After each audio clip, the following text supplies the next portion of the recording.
The Toll House by W. W. Jacobs.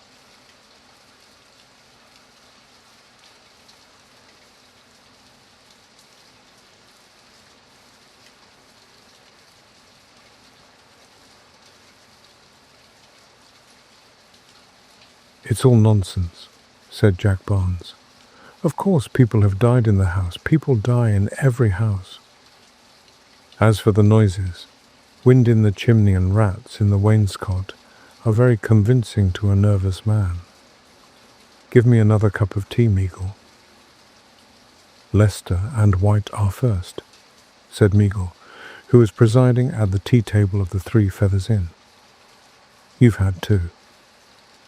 Lester and White finished their cups with irritating slowness, pausing between sips to sniff the aroma, and to discover the sex and dates of arrival of the strangers, which floated in some numbers in the beverage. Mr. Meagle served them to the brim, and then turning to the grimly expectant Mr. Barnes, blandly requested him to ring for hot water. "We'll try and keep your nerves in their present healthy condition," he remarked. "For my part, I have a sort of half-and-half belief in the supernatural." "All sensible people have," said Lester. "An aunt of mine saw a ghost once." White nodded. "I had an uncle that saw one," he said. "It always is somebody else that sees them," said Barnes. "Well, there is the house," said Meagle. "A large house, at an absurdly low rent, and nobody will take it. It has taken toll of at least one life of every family that has lived there, however short the time, and since it has stood empty, caretaker after caretaker has died there. The last caretaker died 15 years ago. "Exactly," said Barnes. "Long enough ago for legends to accumulate. I'll bet you a sovereign you won't spend the night there alone, for all your talk," said White suddenly. "And I," said Lester. "No," said Barnes slowly. "I don't believe in ghosts, nor in any supernatural things whatever. All the same, I admit that I should not care to pass a night there alone." "But why not?" inquired White. "Wind in the chimney," said Meagle with a grin. "Rats in the wainscot," chimed in Lester. "As you like," said Barnes, colouring. "Suppose we all go," said Meagle. "Start after supper and get there about 11. We have been walking for 10 days now without an adventure, except Barnes's discovery that ditch water smells longest. It will be a novelty at any rate, and if we break the spell by all surviving, the grateful owner ought to come down the hansom. Let's see what the landlord has to say about it first," said Lester. "There is no fun in passing a night in an ordinary empty house. Let us make sure that it is haunted." He rang the bell, and sending for the landlord, appealed to him in the name of our common humanity not to let them waste a night watching in a house in which spectres and hobgoblins had no part. The reply was more than reassuring, and the landlord, after describing with considerable art the exact appearance of a head which had been seen hanging out of a window in the moonlight, wound up with a polite but urgent request that they would settle his bill before they went. "It's all very well for you young gentlemen to have your fun," he said indulgently, "but supposing as how you're all found dead in the morning, what about me? It ain't called the Toll House for nothing, you know." "Who died there last?" inquired Barnes, with an air of polite derision. "A tramp," was the reply. "He went there for the sake of £half-a-crown, and they found him next morning hanging from the balusters, dead." "Suicide," said Barnes. "Unsound mind." The landlord nodded. "That's what the jury brought it in," he said slowly. "But his mind was sound enough when he went in there. I'd known him off and on for years. I'm a poor man, but I wouldn't spend the night in that house for £100. He repeated this remark as they started on their expedition a few hours later, They left as the inn was closing for the night. Bolts shot noisily behind them, and as the regular customers trudged slowly homewards, they set off at a brisk pace in the direction of the house. Most of the cottages were already in darkness, and lights in others went out as they passed. It seems rather hard that we have got to lose a night's rest in order to convince Barnes of the existence of ghosts, said White. It's in a good cause, said Meagle. A most worthy object, and something seems to tell me that we shall succeed. You didn't forget the candles, Lester? I have brought 2, was the reply. All the old man could spare. There was but little moon, and the night was cloudy. The road between high hedges was dark, and in one place, where it ran through a wood, so black that they twice stumbled in the uneven ground at the side of it. Fancy leaving our comfortable beds for this, said White again. Let me see. This desirable residential sepulchre lies to the right, doesn't it? Farther on, said Meagle. They walked on for some time in silence, broken only by White's tribute to the softness, the cleanliness, and the comfort of the bed, which was receding farther and farther into the distance. Under Meagle's guidance they turned off at last to the right, and after a walk of 1/4 of a mile, saw the gates of the house before them. The lodge was almost hidden by overgrown shrubs, and the drive was choked with rank growths. Meagle leading, they pushed through it until the dark pile of the house loomed above them. There is a window at the back where we can get in, so the landlord says, said Lester, as they stood before the hall door. Window? Said Meagle. Nonsense. Let's do the thing properly. Where's the knocker? He felt for it in the darkness and gave a thundering rat-tat-tat at the door.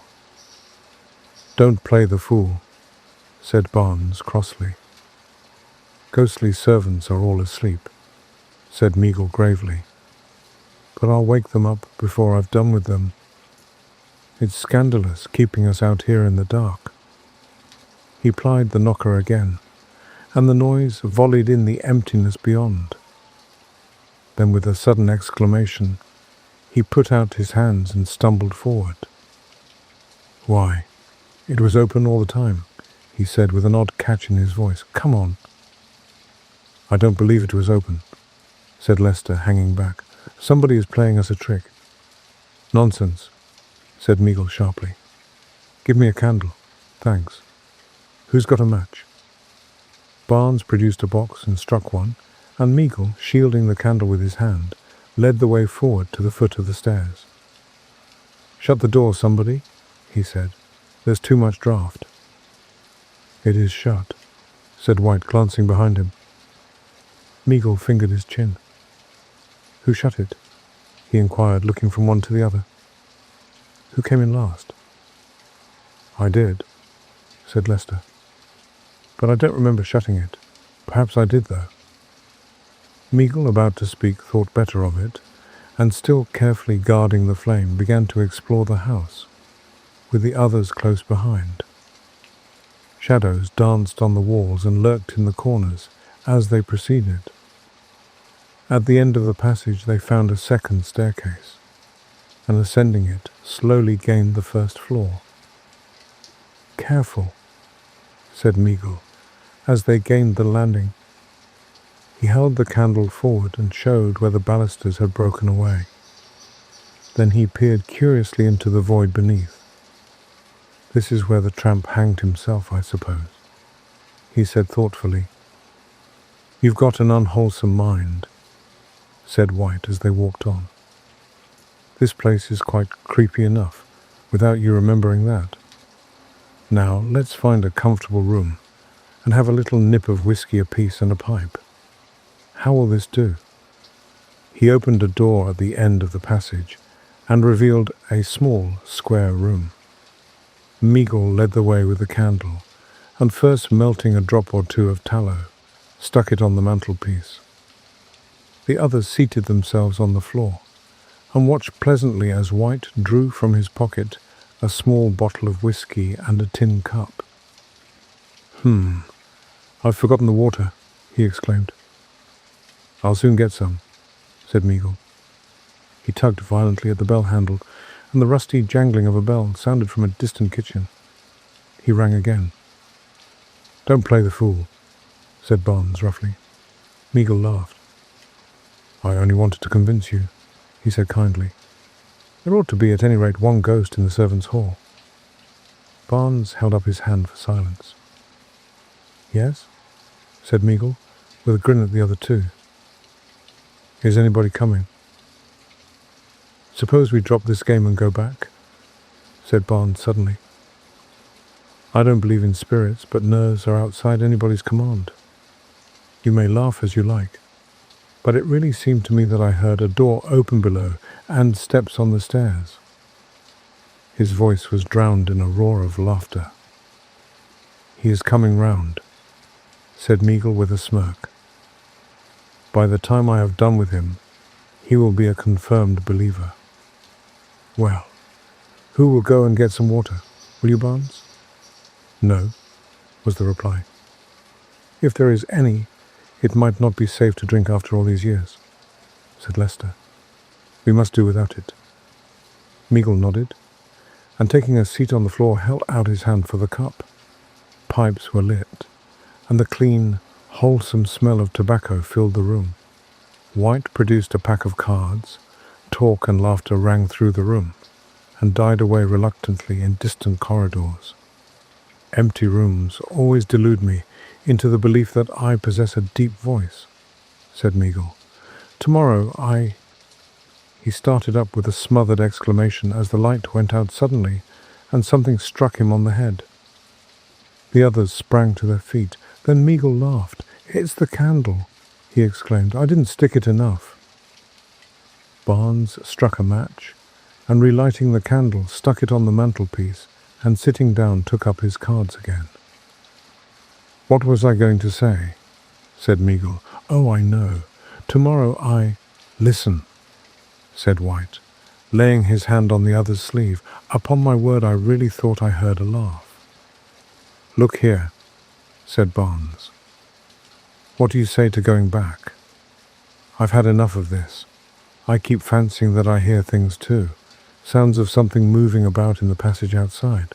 I know it's only fancy, but it's uncomfortable." "You go if you want to," said Meagle, "and we will play dummy. Or you might ask the tramp to take your hand for you as you go downstairs." Barnes shivered and exclaimed angrily. He got up, and walking to the half-closed door, listened. "Go outside," said Meagle, winking at the other two. "I'll dare you to go down to the hall door and back by yourself." Barnes came back and, bending forward, lit his pipe at the candle. "I am nervous, but rational," he said, blowing out a thin cloud of smoke. "My nerves tell me that there is something prowling up and down the long passage outside. My reason tells me that that is all nonsense. Where are my cards?" He sat down again, and taking up his hand, looked through it carefully and led. "Your play, White," he said after a pause. White made no sign. "Why, he's asleep," said Meagle. "Wake up, old man. Wake up and play." Lester, who was sitting next to him, took the sleeping man by the arm and shook him, gently at first, and then with some roughness. But White, with his back against the wall and his head bowed, made no sign. Meagle bawled in his ear, and then turned a puzzled face to the others. "He sleeps like the dead," he said, grimacing. "Well, there are still 3 of us to keep each other company." "Yes," said Lester, nodding. "Unless— Good Lord, suppose—" He broke off and eyed them, trembling. "Suppose what?" inquired Meagle. "Nothing," stammered Lester. "Let's wake him. Try him again. White, White." "It's no good," said Meagle seriously. "There's something wrong about that sleep." "That's what I meant," said Lester. And if he goes to sleep like that, why shouldn't... Meagle sprang to his feet. Nonsense, he said roughly. He's tired out, that's all. Still, let's take him up and clear out. You take his legs, and Barnes will lead the way with a candle. Yes? Who's that? He looked up quickly towards the door. Thought I heard somebody tap, he said with a shamefaced laugh. Now, Lester, up with him. 1, 2, Lester, Lester. He sprang forward too late. Lester, with his face buried in his arms, had rolled over on the floor fast asleep, and his utmost efforts failed to awake him. He is asleep, he stammered. Asleep? Barnes, who had taken the candle from the mantelpiece, stood peering at the sleepers in silence and dropping tallow over the floor. We must get out of this, said Meagle. Quick! Barnes hesitated. We can't leave them here, he began. We must, said Meagle in strident tones. If you go to sleep, I shall go. Quick, come. He seized the other by the arm and strove to drag him to the door. Barnes shook him off, and putting the candle back on the mantelpiece, tried again to arouse the sleepers. It's no good, he said at last, and turning from them watched Meagle. Don't you go to sleep, he said anxiously. Meagle shook his head, and they stood for some time in uneasy silence. May as well shut the door, said Barnes at last. He crossed over and closed it gently. Then, at a scuffling noise behind him, he turned and saw Meagle in a heap on the hearthstone. With a sharp catch in his breath, he stood motionless. Inside the room, the candle, fluttering in the draught, showed dimly the grotesque attitudes of the sleepers. Beyond the door, there seemed to his overwrought imagination a strange and stealthy unrest. He tried to whistle, but his lips were parched, and in a mechanical fashion he stooped and began to pick up the cards which littered the floor. He stopped once or twice, and stood with bent head listening. The unrest outside seemed to increase. A loud creaking sounded from the stairs. Who is there? He cried loudly. The creaking ceased. He crossed to the door, and flinging it open, strode out into the corridor. As he walked, his fears left him suddenly. Come on, he cried with a low laugh. All of you, all of you. Show your faces, your infernal ugly faces. Don't skulk. He laughed again and walked on, and the heap in the fireplace put out his head tortoise fashion and listened in horror to the retreating footsteps. Not until they had become inaudible in the distance did the listener's features relax. Good Lord, Lester, we've driven him mad, he said in a frightened whisper. We must go after him. There was no reply. Meagle sprang to his feet. Do you hear? He cried. Stop your fooling now, this is serious. White, Lester, do you hear? He bent and surveyed them in angry bewilderment. All right, he said in a trembling voice. You won't frighten me, you know. He turned away and walked with exaggerated carelessness in the direction of the door. He even went outside and peeped through the crack, but the sleepers did not stir. He glanced into the blackness behind, and then came hastily into the room again. He stood for a few seconds regarding them. The stillness in the house was horrible. He could not even hear them breathe. With a sudden resolution, he snatched the candle from the mantelpiece and held the flame to White's finger. Then, as he reeled back stupefied, the footsteps again became audible. He stood with the candle in his shaking hand, listening. He heard them ascending the farther staircase, but they stopped suddenly as he went to the door. He walked a little way along the passage, and they went scurrying down the stairs, and then at a jog trot along the corridor below. He went back to the main staircase, and they ceased again. For a time, he hung over the balusters, listening and trying to pierce the blackness below. Then, slowly, step by step, he made his way downstairs and, holding the candle above his head, peered about him. "Barnes," he called. "Where are you?" Shaking with fright, he made his way along the passage and, summoning up all his courage, pushed open doors and gazed fearfully into empty rooms. Then, quite suddenly, he heard the footsteps in front of him. He followed slowly for fear of extinguishing the candle, until they led him at last into a vast, bare kitchen with damp walls and a broken floor. In front of him, a door leading into an inside room had just closed. He ran towards it and flung it open, and a cold air blew out the candle. He stood aghast. "Barnes!" he cried again. "Don't be afraid. It is I, Meagle." There was no answer. He stood gazing into the darkness, and all the time the idea of something close at hand watching was upon him. Then suddenly the steps broke out overhead again. He drew back hastily, and passing through the kitchen, groped his way along the narrow passages. He could now see better in the darkness, and finding himself at last at the foot of the staircase, began to ascend it noiselessly. He reached the landing just in time to see a figure disappear round the angle of a wall. Still careful to make no noise, he followed the sound of the steps until they led him to the top floor, and he cornered the chase at the end of a short passage. "Barnes," he whispered. "Barnes." Something stirred in the darkness. A small circular window at the end of the passage just softened the blackness and revealed the dim outlines of a motionless figure. Meagle, in place of advancing, stood almost as still as a sudden horrible doubt took possession of him.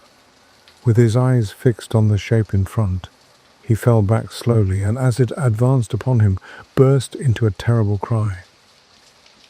"Barnes, for God's sake, is it you?" The echoes of his voice left the air quivering, but the figure before him paid no heed. For a moment, he tried to brace his courage up to endure its approach. Then with a smothered cry he turned and fled. The passages wound like a maze, and he threaded them blindly in a vain search for the stairs. If he could get down and open the hall door. He caught his breath in a sob. The steps had begun again. At a lumbering trot, they clattered up and down the bare passages, in and out, up and down, as though in search of him. He stood appalled, and then as they drew near, entered a small room and stood behind the door as they rushed by. He came out and ran swiftly and noiselessly in the other direction, and in a moment the steps were after him. He found the long corridor and raced along it at top speed. The stairs he knew were at the end, and with the steps close behind, he descended them in blind haste. The steps gained on him, and he shrank to the side to let them pass, still continuing his headlong flight. Then suddenly, he seemed to slip off the earth into space. Lester awoke in the morning to find the sunshine streaming into the room, and White sitting up and regarding with some perplexity a badly blistered finger. "Where are the others?" inquired Lester. "Gone, I suppose," said White. "We must have been asleep." Lester arose and, stretching his stiffened limbs, dusted his clothes with his hands and went out into the corridor. White followed. At the noise of their approach, a figure which had been lying asleep at the other end sat up and revealed the face of Barnes. "Why, I've been asleep," he said in surprise. I don't remember coming here. How did I get here?" "Nice place to come for a nap," said Lester severely, as he pointed to the gap in the balusters. "Look there. Another yard, and where would you have been?" He walked carelessly to the edge and looked over.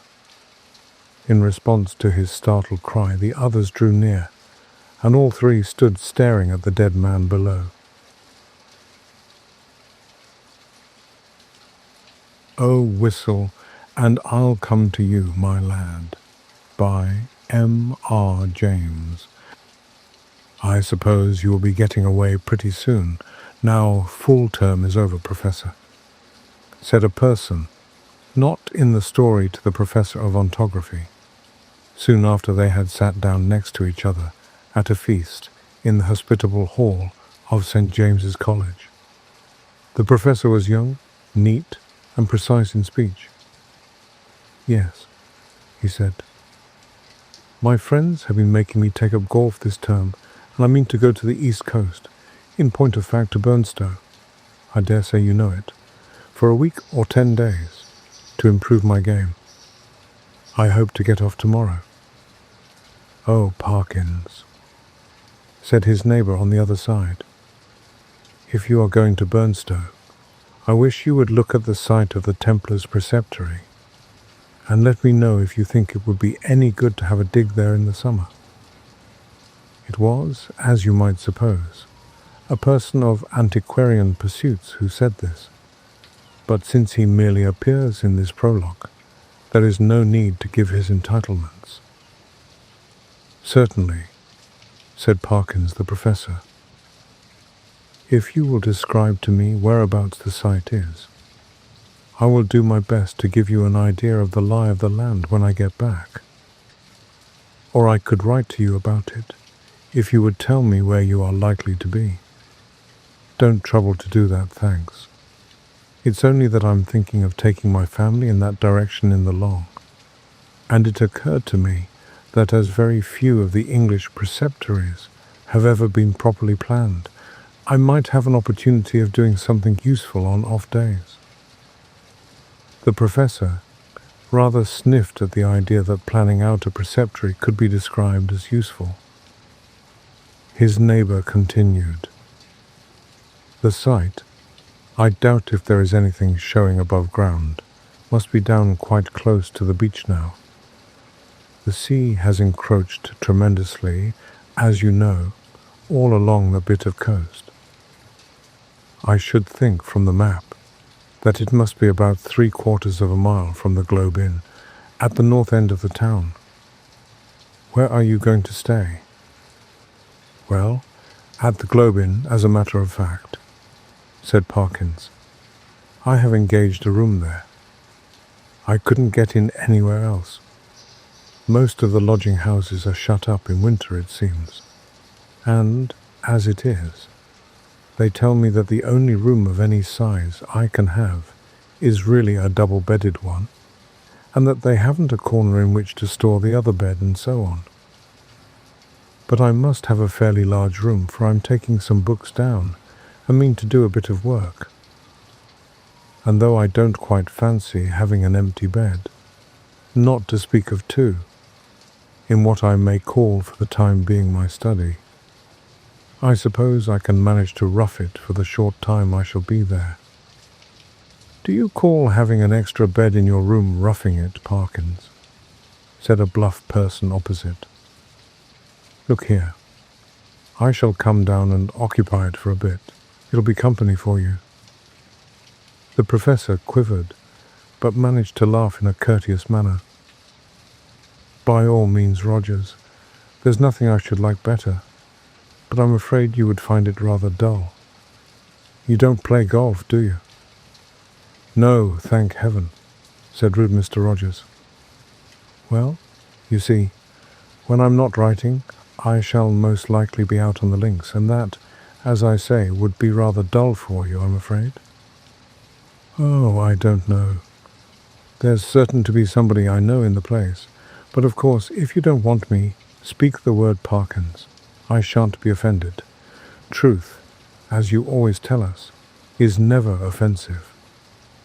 Parkins was indeed scrupulously polite and strictly truthful. It is to be feared that Mr. Rogers sometimes practised upon his knowledge of these characteristics. In Parkins' breast there was a conflict now raging, which for a moment or two did not allow him to answer. That interval being over, he said, Well, if you want the exact truth, Rogers, I was considering whether the room I speak of would really be large enough to accommodate us both comfortably, and also whether, mind, I shouldn't have said this if you hadn't pressed me, you would not constitute something in the nature of a hindrance to my work. Rogers laughed loudly. Well done, Parkins, he said. It's all right. I promised not to interrupt your work. Don't you disturb yourself about that. No, I won't come if you don't want me, but I thought I should do so nicely to keep the ghosts off. Here he might have been seen to wink and to nudge his next neighbour. Parkins might also have been seen to become pink. I beg pardon, Parkins, Rogers continued. I oughtn't to have said that. I forgot you didn't like levity on these topics. Well, Parkins said, as you have mentioned the matter, I freely own that I do not like careless talk about what you call ghosts. A man in my position, he went on, raising his voice a little, cannot, I find, be too careful about appearing to sanction the current beliefs on such subjects. As you know, Rogers, or as you ought to know, for I think I have never concealed my views. No, you certainly have not, old man, put in Rogers sotto voce. I hold that any semblance, any appearance of concession to the view that such things might exist is equivalent to a renunciation of all that I hold most sacred. But I'm afraid I have not succeeded in securing your attention. Your undivided attention was what Dr. Blimber actually said. Rogers interrupted, with every appearance of an earnest desire for accuracy. But I beg your pardon, Parkins. I'm stopping you. No, not at all, said Parkins. I don't remember Blimber. Perhaps he was before my time, but I needn't go on. I'm sure you know what I mean. Yes, said Rogers rather hastily. Just so. We'll go into it fully at Burnstow, or somewhere.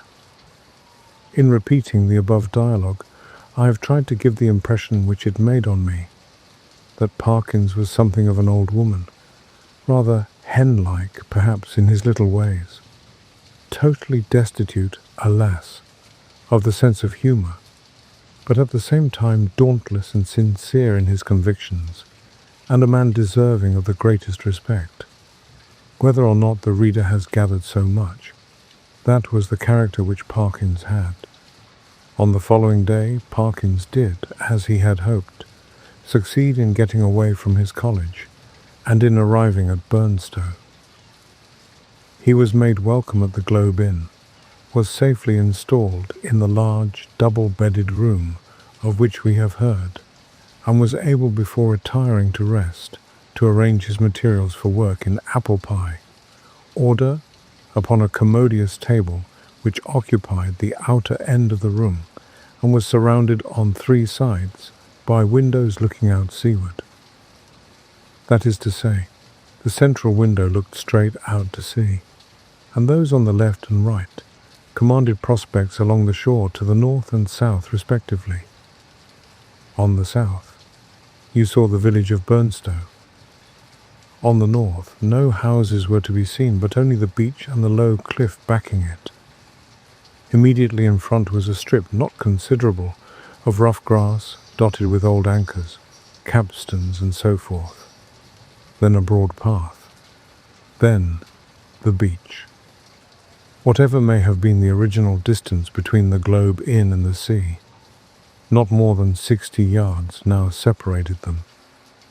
The rest of the population of the inn was, of course, a golfing one, and included few elements that call for a special description. The most conspicuous figure was, perhaps, that of an ancien militaire, secretary of a London club, and possessed of a voice of incredible strength, and of views of a pronouncedly Protestant type. These were apt to find utterance after his attendance upon the ministrations of the vicar, an estimable man with inclinations towards a picturesque ritual. which he gallantly kept down as far as he could out of deference to East Anglian tradition. Professor Parkins, one of whose principal characteristics was pluck, spent the greater part of the day following his arrival at Burnstow in what he had called improving his game, in company with this Colonel Wilson, and during the afternoon, whether the process of improvement were to blame or not, I am not sure. The Colonel's demeanour assumed a colouring so lurid that even Parkins jibbed at the thought of walking home with him from the links. He determined, after a short and furtive look at that bristling moustache and those incarnadined features, that it would be wiser to allow the influences of tea and tobacco to do what they could with the Colonel before the dinner hour should render a meeting inevitable. I might walk home tonight along the beach, he reflected, yes, and take a look. There will be light enough for that, at the ruins of which Disney was talking. I don't exactly know where they are, by the way, but I expect I can hardly help stumbling on them. This he accomplished, I may say, in the most literal sense, for in picking his way from the links to the shingle beach, his foot caught, partly in a gorse root and partly in a biggish stone, and over he went. When he got up and surveyed his surroundings, he found himself in a patch of somewhat broken ground, covered with small depressions and mounds. These latter, when he came to examine them, proved to be simply masses of flints embedded in mortar and grown over with turf. He must, he quite rightly concluded, be on the site of the preceptory he had promised to look at. It seemed not unlikely to reward the spade of the explorer. Enough of the foundations was probably left at no great depth to throw a good deal of light on the general plan. He remembered vaguely that the Templars, to whom this site had belonged, were in the habit of building round churches, and he thought a particular series of the humps or mounds near him did appear to be arranged in something of a circular form. Few people can resist the temptation to try a little amateur research in a department quite outside their own, if only for the satisfaction of showing how successful they would have been had they only taken it up seriously. Our professor, however, if he felt something of this mean desire, was also truly anxious to oblige Mr. Disney.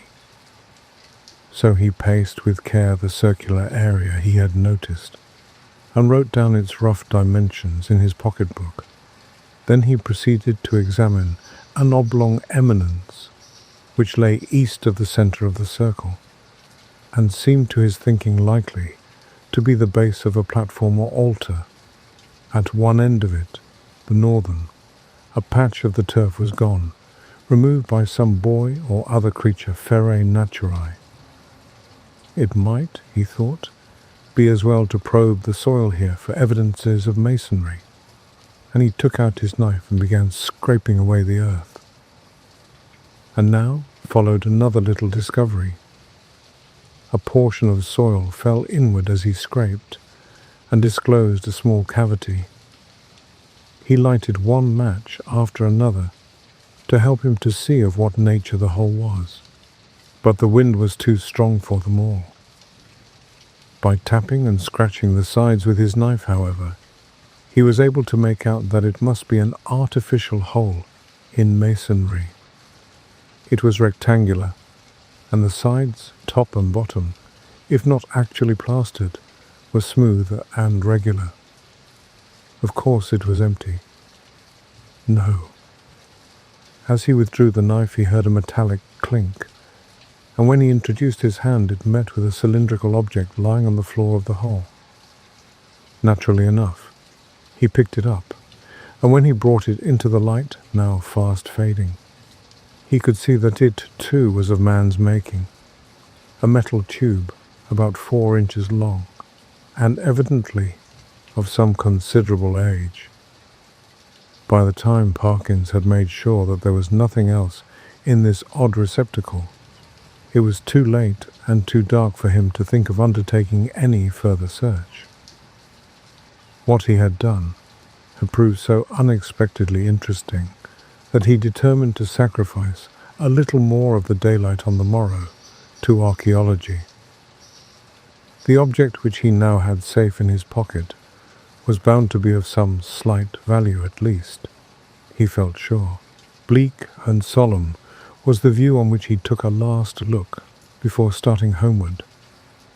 A faint yellow light in the west showed the links on which a few figures moving towards the clubhouse were still visible. The squat Martello Tower, the lights of Aldesey village, the pale ribbon of sands intersected at intervals by black wooden groinings, the dim and murmuring sea. The wind was bitter from the north, but was at his back when he set out for the globe. He quickly rattled and clashed through the shingle and gained the sand, upon which, but for the groinings, which had to be got over every few yards, the going was both good and quiet. One last look behind, to measure the distance he had made since leaving the ruined Templars' church, showed him a prospect of company on his walk, in the shape of a rather indistinct personage, who seemed to be making great efforts to catch up with him, but made little, if any, progress. I mean, that there was an appearance of running about his movements, but that the distance between him and Parkins did not seem materially to lessen. So, at least, Parkins thought, and decided that he almost certainly did not know him, and that it would be absurd to wait until he came up, for all that company, he began to think, would really be very welcome on that lonely shore, if only you could choose your companion. In his unenlightened days he had read of meetings in such places, which even now would hardly bear thinking of. He went on thinking of them, however, until he reached home, and particularly of one which catches most people's fancy at some time of their childhood. Now I saw in my dream that Christian had gone but a very little way, when he saw a foul fiend coming over the field to meet him. What should I do now? He thought. If I looked back and caught sight of a black figure sharply defined against the yellow sky, and saw that it had horns and wings, I wonder whether I should stand or run for it. Luckily, the gentleman behind is not of that kind, and he seems to be about as far off now as when I saw him first. Well, at this rate, he won't get his dinner as soon as I shall, and dear me, it's within a quarter of an hour of the time now. I must run. Parkins had, in fact, very little time for dressing. When he met the Colonel at dinner, peace, or as much of her as that gentleman could manage, reigned once more in the military bosom. Nor was she put to flight in the hours of bridge that followed dinner, for Parkins was a more than respectable player. When, therefore, he retired towards 12 o'clock, he felt that he had spent his evening in quite a satisfactory way, and that even for so long as a fortnight or 3 weeks, life at the Globe would be supportable under similar conditions, especially, thought he, if I go on improving my game. As he went along the passages, he met the boots of the Globe, who stopped and said, "Beg your pardon, sir, but as I was a-brushing your coat just now, there was something fell out of the pocket. I put it on your chest of drawers, sir, in your room, sir. A piece of a pipe or something of that, sir. Thank you, sir. You'll find it on your chest of drawers, sir. Yes, sir. Good night, sir." The speech served to remind Parkins of his little discovery of that afternoon. It was with some considerable curiosity that he turned it over by the light of his candles. It was of bronze, he now saw, and was shaped very much after the manner of the modern dog whistle. In fact, it was, yes, certainly it was, actually no more nor less than a whistle. He put it to his lips, but it was quite full of a fine, caked-up sand or earth, which would not yield to knocking, but must be loosened with a knife. Tidy as ever in his habits, Parkins cleared out the earth onto a piece of paper and took the latter to the window to empty it out. The night was clear and bright, as he saw when he had opened the casement, and he stopped for an instant to look at the sea and note a belated wanderer stationed on the shore in front of the inn. Then he shut the window, a little surprised at the late hours people kept at Burnstow, and took his whistle to the light again. Why, surely there were marks on it, and not merely marks, but letters.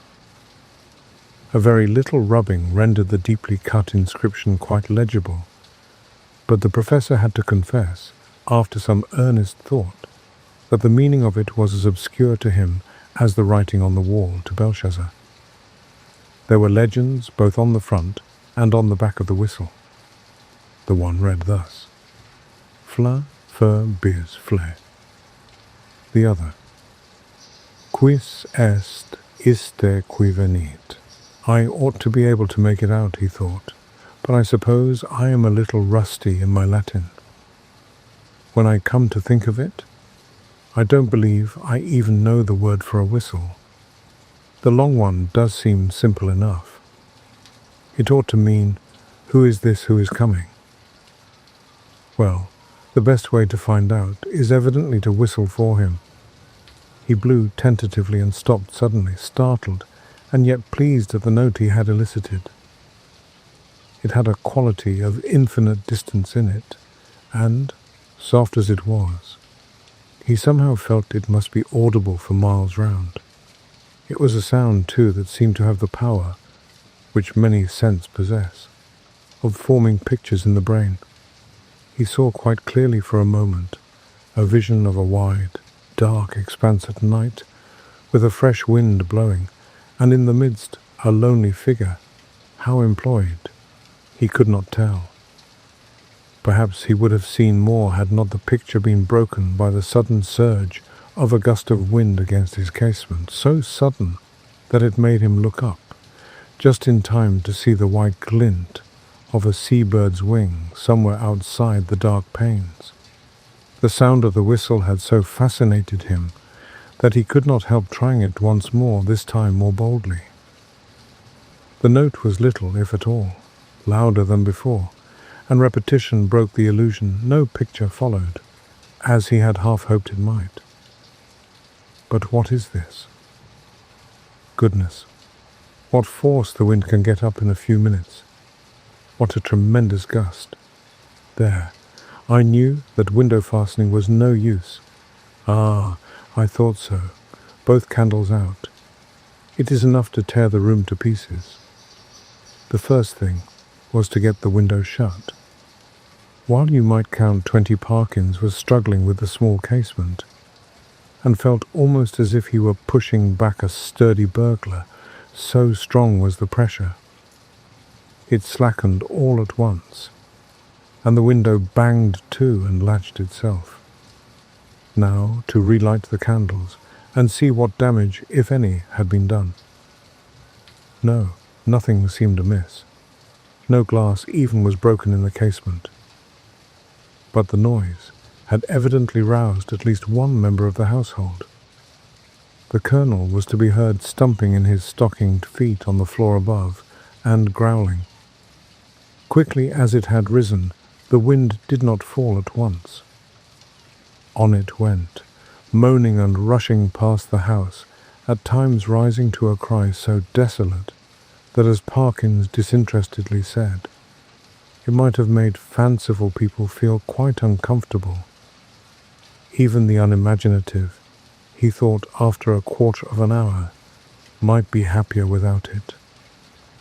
Whether it was the wind, or the excitement of golf, or of the researches in the preceptory that kept Parkins awake, he was not sure. Awake he remained, in any case, long enough to fancy, as I am afraid I often do myself under such conditions, that he was the victim of all manner of fatal disorders.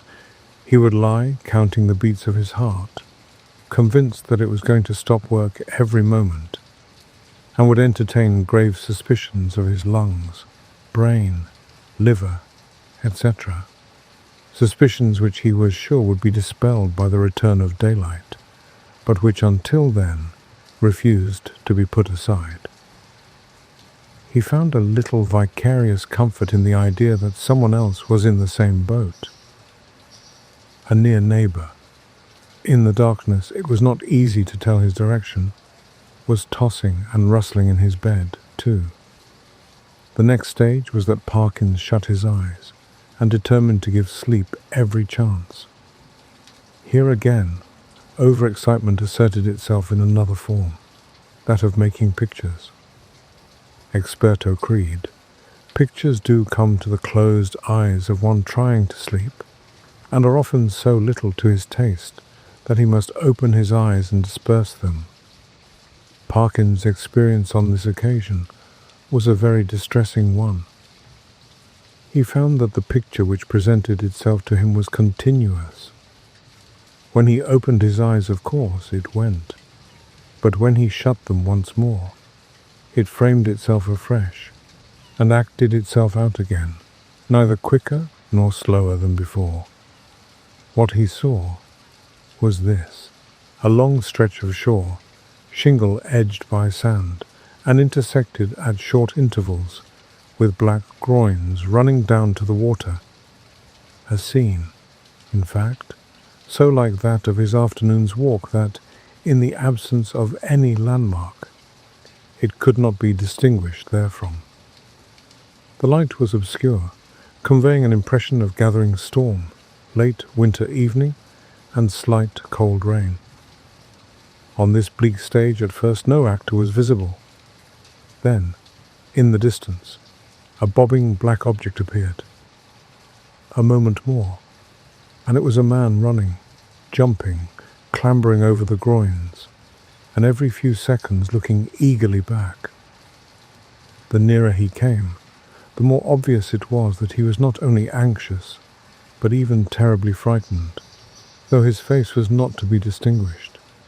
He was, moreover, almost at the end of his strength. On he came. Each successive obstacle seemed to cause him more difficulty than the last. Will he get over this next one? Thought Parkins. It seems a little higher than the others. Yes. Half climbing, half throwing himself, he did get over, and fell all in a heap on the other side, the side nearest to the spectator. There, as if really unable to get up again, he remained crouching under the groin, looking up in an attitude of painful anxiety. So far, no cause whatever for the fear of the runner had been shown. But now, there began to be seen, far up the shore, a little flicker of something light-coloured moving to and fro with great swiftness and irregularity. Rapidly growing larger, it, too, declared itself as a figure in pale, fluttering draperies, ill-defined.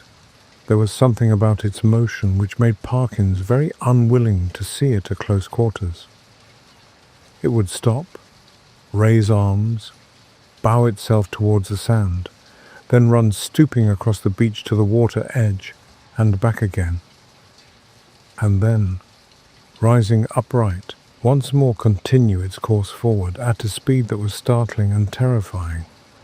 The moment came when the pursuer was hovering about from left to right, only a few yards beyond the groin, where the runner lay in hiding. After 2 or 3 ineffectual castings hither and thither, it came to a stop, stood upright, with arms raised high, and then darted straight forward towards the groin. It was at this point that Parkins always failed in his resolution to keep his eyes shut. With many misgivings as to incipient failure of eyesight, overworked brain, excessive smoking, and so on, He finally resigned himself to light his candle, get out a book, and pass the night waking, rather than be tormented by this persistent panorama, which he saw clearly enough could only be a morbid reflection of his walk and his thoughts on that very day. The scraping of match on box and the glare of light must have startled some creatures of the night, rats or what not, which he heard scurry across the floor from the side of his bed with much rustling.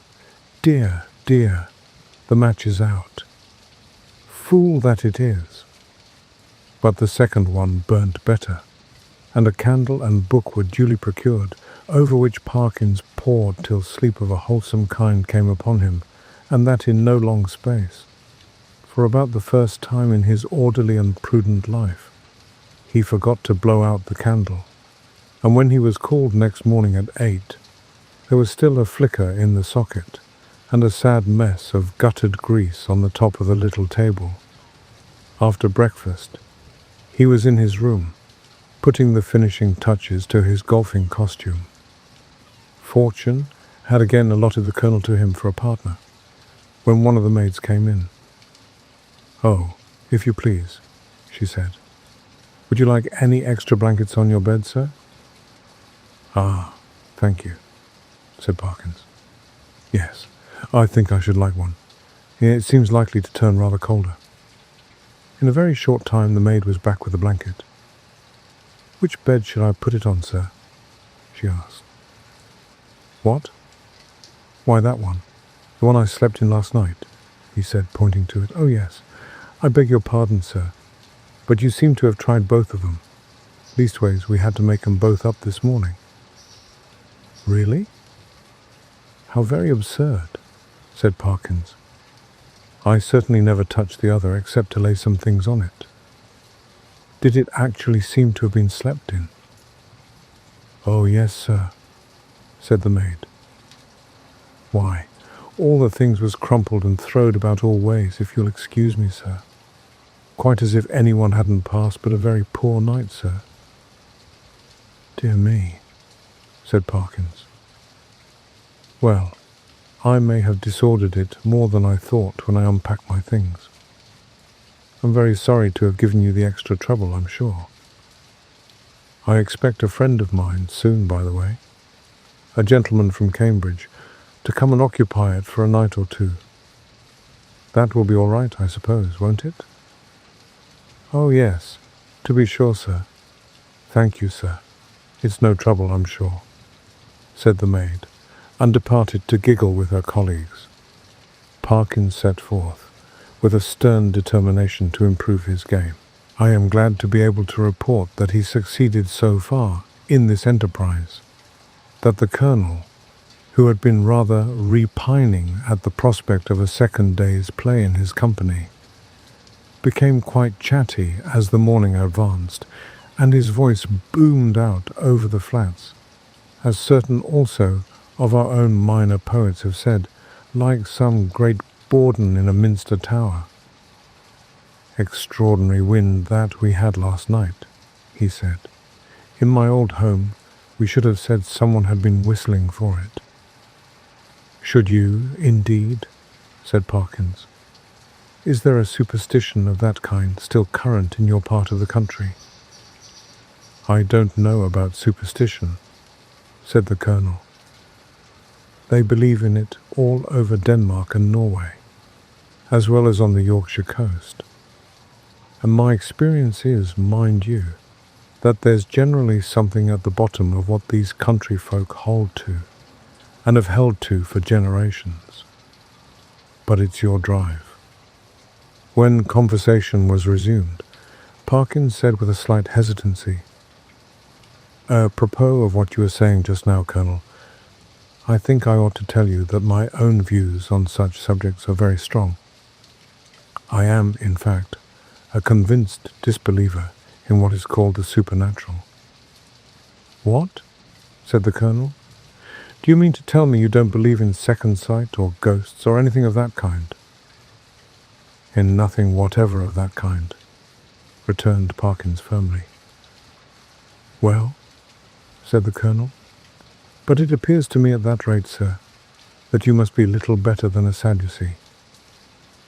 Parkins was on the point of answering that, in his opinion, the Sadducees were the most sensible persons he had ever read of in the Old Testament, but feeling some doubt as to whether much mention of them was to be found in that work, he preferred to laugh the accusation off.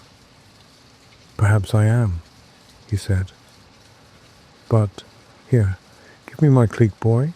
Excuse me one moment, Colonel." A short interval. "Now, as to whistling for the wind, let me give you my theory about it.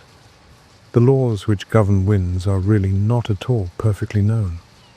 To fisherfolk and such, of course, not known at all. A man or woman of eccentric habits, perhaps, or a stranger, is seen repeatedly on the beach at some unusual hour, and is heard whistling. Soon afterwards a violent wind rises. A man who could read the sky perfectly, or who possessed a barometer, could have foretold that it would. The simple people of a fishing village have no barometers, and only a few rough rules for prophesying weather.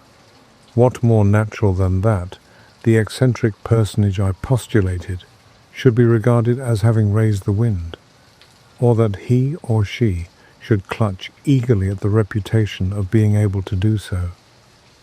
Now, take last night's wind. As it happens, I myself was whistling. I blew a whistle twice, and the wind seemed to come absolutely in answer to my call. If anyone had seen me— The audience had been a little restive under this harangue, and Parkins had, I fear, fallen somewhat into the tone of a lecturer. But at the last sentence the Colonel stopped. "Whistling, were you?" he said. "And what sort of whistle did you use? Play this stroke first." Interval. "About that whistle you were asking, Colonel? It's rather a curious one. I have it in my— No, I see I've left it in my room. As a matter of fact, I found it yesterday." And then Parkins narrated the manner of his discovery of the whistle, upon hearing which the Colonel grunted, and opined that in Parkins's place he should himself be careful about using a thing that had belonged to a set of papists, of whom, speaking generally, it might be affirmed that you never knew what they might not have been up to. From this topic he diverged to the enormities of the vicar, who had given notice on the previous Sunday that Friday would be the feast of St. Thomas the Apostle, and that there would be service at 11 o'clock in the church. This and other similar proceedings constituted, in the Colonel's view, a strong presumption that the vicar was a concealed papist, if not a Jesuit. And Parkins, who could not very readily follow the Colonel in this region, did not disagree with him.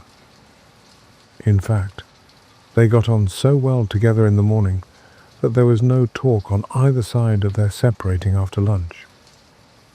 Both continued to play well during the afternoon, or at least well enough to make them forget everything else, until the light began to fail them. Not until then did Parkins remember that he had meant to do some more investigating at the preceptory. But it was of no great importance, he reflected. One day was as good as another. He might as well go home with the Colonel.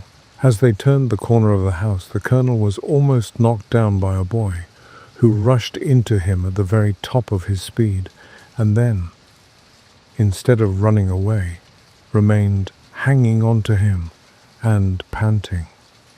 The first words of the warrior were naturally those of reproof and objurgation, but he very quickly discerned that the boy was almost speechless with fright. Inquiries were useless at first. When the boy got his breath, he began to howl, and still clung to the Colonel's legs. He was at last detached, but continued to howl. "What in the world is the matter with you? What have you been up to? What have you seen?" said the two men. "Ow, I seen it wave at me out of the window," wailed the boy. and I don't like it." "What window?" said the irritated colonel. "Come, pull yourself together, my boy." "The front window it was, at the hotel," said the boy.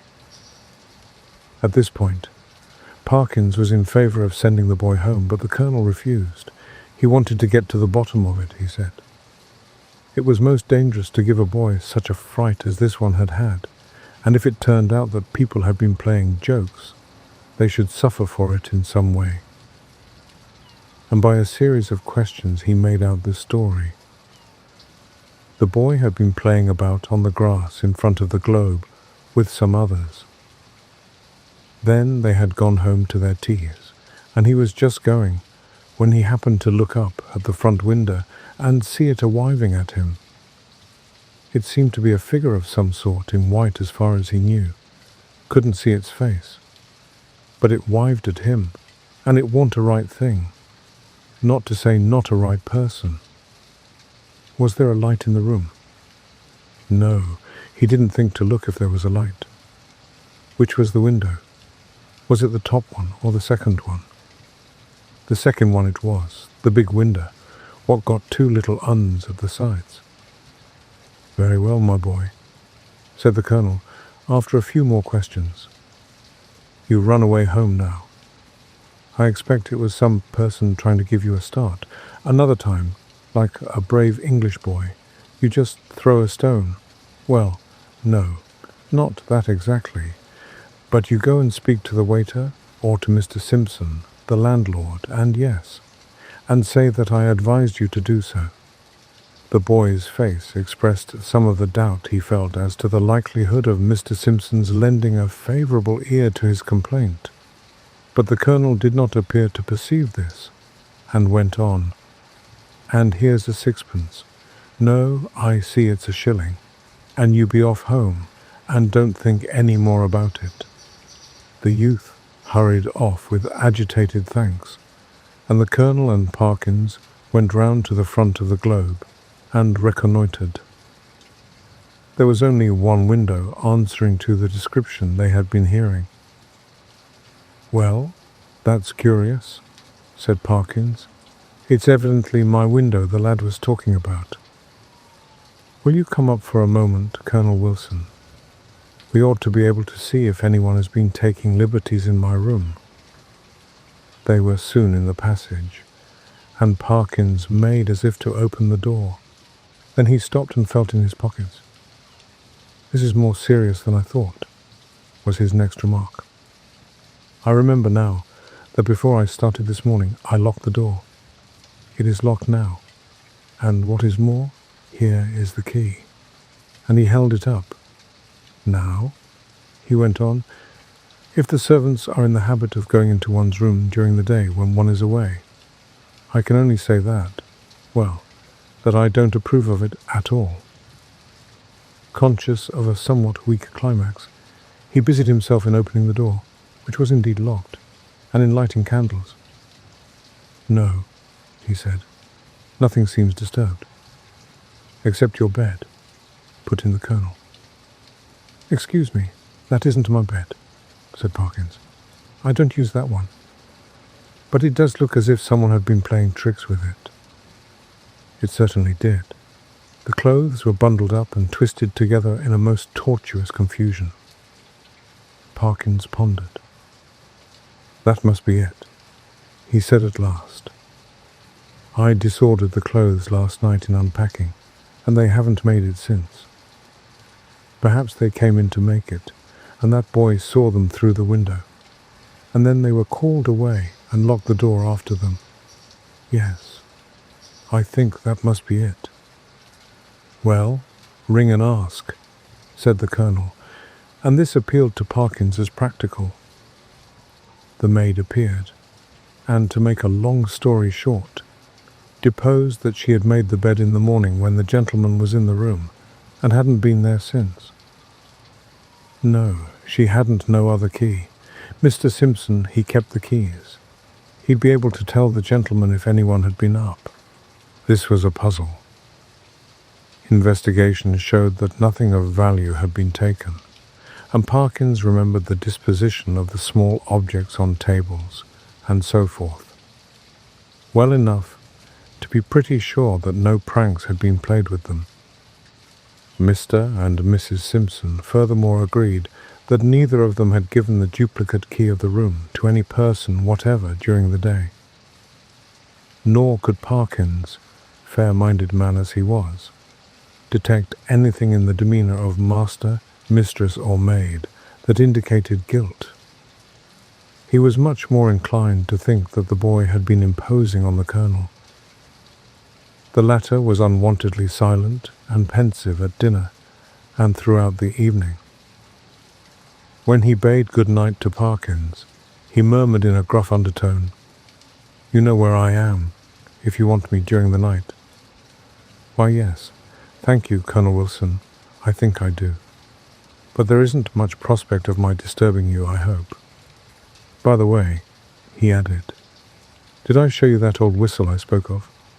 "I think not." "Well, here it is." The Colonel turned it over gingerly in the light of the candle. "Can you make anything of the inscription?" asked Parkins as he took it back. "No, not in this light. What do you mean to do with it?" "Oh, well, when I get back to Cambridge I shall submit it to some of the archaeologists there and see what they think of it, and very likely, if they consider it worth having, I may present it to one of the museums." Said the Colonel. "Well, you may be right. All I know is that if it were mine, I should chuck it straight into the sea. It's no use talking, I'm well aware, but I expect that with you it's a case of live and learn. I hope so, I'm sure, and I wish you a good night." He turned away, leaving Parkins in act to speak at the bottom of the stair, and soon each was in his own bedroom. By some unfortunate accident, there were neither blinds nor curtains to the windows of the Professor's room. The previous night he had thought little of this, but tonight there seemed every prospect of a bright moon rising to shine directly on his bed, and probably wake him later on. When he noticed this he was a good deal annoyed, but with an ingenuity which I can only envy, he succeeded in rigging up, with the help of a railway rug, some safety pins, and a stick and umbrella, a screen, which, if it only held together, would completely keep the moonlight off his bed. And shortly afterwards, he was comfortably in that bed. When he had read a somewhat solid work, long enough to produce a decided wish for sleep, he cast a drowsy glance round the room, blew out the candle, and fell back upon the pillow. He must have slept soundly for an hour or more, when a sudden clatter shook him up in a most unwelcome manner. In a moment, he realized what had happened. His carefully constructed screen had given way, and a very bright, frosty moon was shining directly on his face. This was highly annoying. Could he possibly get up and reconstruct the screen? Or could he manage to sleep if he did not? For some minutes he lay and pondered over the possibilities. Then he turned over sharply, and with his eyes open lay, breathlessly listening. There had been a movement, he was sure, in the empty bed on the opposite side of the room. Tomorrow he would have it moved, for there must be rats or something playing about in it. He was quiet now. No. The commotion began again. There was a rustling and shaking, surely more than any rat could cause. I can figure to myself something of the Professor's bewilderment and horror, for I have in a dream 30 years back seen the same thing happen. But the reader will hardly, perhaps, imagine how dreadful it was to him to see a figure suddenly sit up in what he had known was an empty bed. He was out of his own bed in one bound, and made a dash towards the window, where lay his only weapon, the stick with which he had propped his screen. This was, as it turned out, the worst thing he could have done, because the personage in the empty bed, with a sudden smooth motion, slipped from the bed and took up a position with outspread arms between the two beds and in front of the door.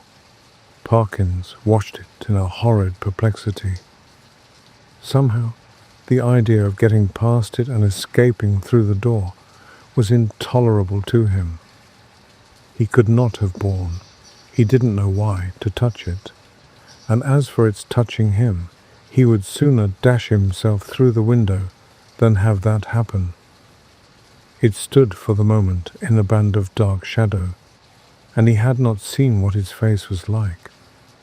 Now it began to move, in a stooping posture, and all at once the spectator realized, with some horror and some relief, that it must be blind, for it seemed to feel about it with its muffled arms in a groping and random fashion. Turning half away from him, it became suddenly conscious of the bed he had just left, and darted towards it, and bent, and felt over the pillows in a way which made Parkins shudder, as he had never in his life thought it possible. In a very few moments, it seemed to know that the bed was empty, and then, moving forward into the area of light and facing the window, it showed for the first time what manner of thing it was.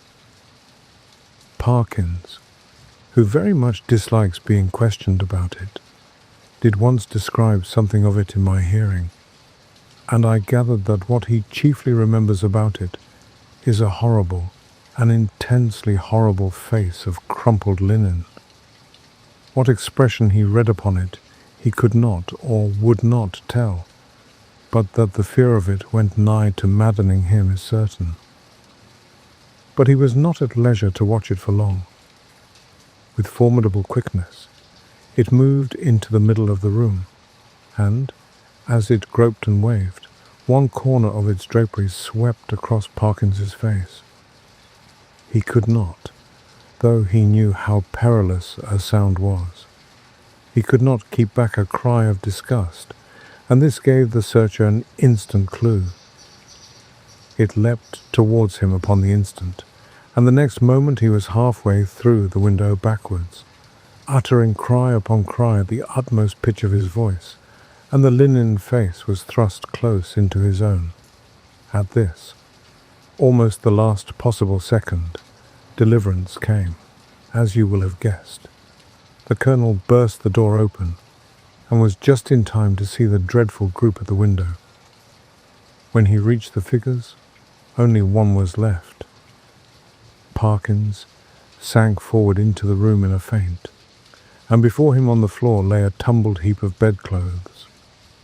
Colonel Wilson asked no questions, but busied himself in keeping everyone else out of the room and in getting Parkins back to his bed, and himself, wrapped in a rug, occupied the other bed for the rest of the night.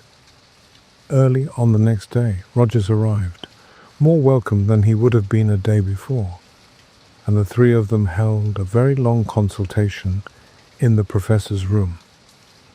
At the end of it, the Colonel left the hotel door carrying a small object between his finger and thumb, which he cast as far into the sea as a very brawny arm could send it. Later on, the smoke of a burning ascended from the back premises of the Globe. Exactly what explanation was patched up for the staff and visitors at the hotel, I must confess I do not recollect. The Professor was somehow cleared of the ready suspicion of delirium tremens, and the hotel of the reputation of a troubled house.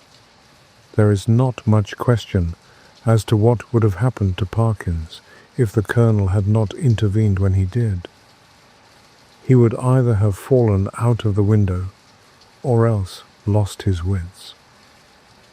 But it is not so evident what more the creature that came in answer to the whistle could have done than frighten.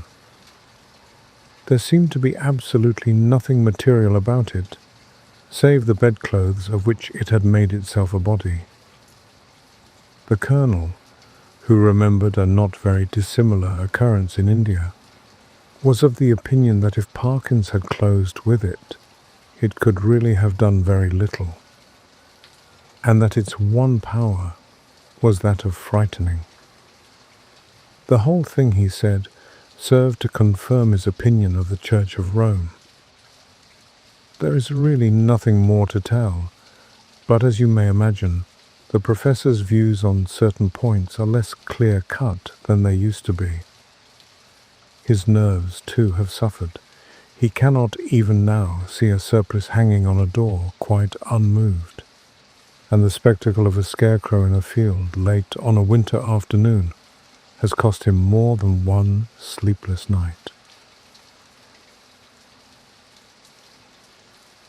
The Canterville Ghost by Oscar Wilde.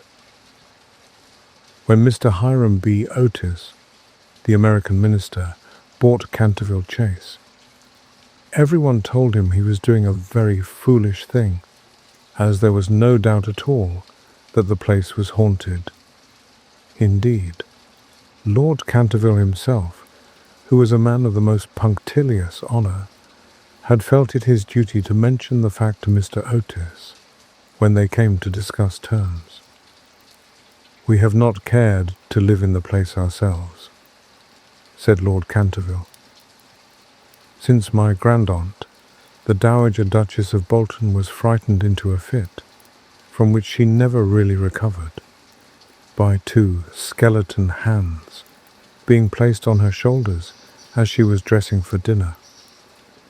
And I feel bound to tell you, Mr. Otis, that the ghost has been seen by several living members of my family, as well as by the rector of the parish, the Reverend Augustus Dampier, who is a fellow of King's College, Cambridge. After the unfortunate accident to the Duchess, none of our younger servants would stay with us, and Lady Canterville often got very little sleep at night, in consequence of the mysterious noises that came from the corridor and the library." "My lord," answered the minister, "I will take the furniture and the ghost at a valuation.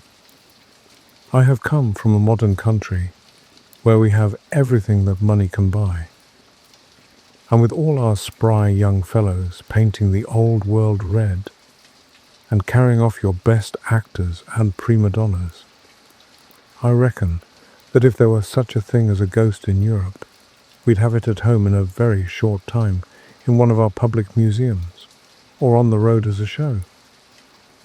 "I fear that the ghost exists," said Lord Canterville, smiling, "though it may have resisted the overtures of your enterprising impresarios. It has been well known for 3 centuries, since 1584 in fact, and always makes its appearance before the death of any member of our family." "Well, so does the family doctor, for that matter, Lord Canterville. But there is no such thing, sir, as a ghost, and I guess the laws of nature are not going to be suspended for the British aristocracy." "You are certainly very natural in America," answered Lord Canterville, who did not quite understand Mr. Otis's last observation. "And if you don't mind a ghost in the house, it is all right. Only you must remember I warned you." A few weeks after this the purchase was concluded, and at the close of the season the minister and his family went down to Canterville Chase. Mrs. Otis, who, as Miss Lucretia R. Tappan, of West 53rd Street, had been a celebrated New York belle, was now a very handsome, middle-aged woman with fine eyes and a superb profile.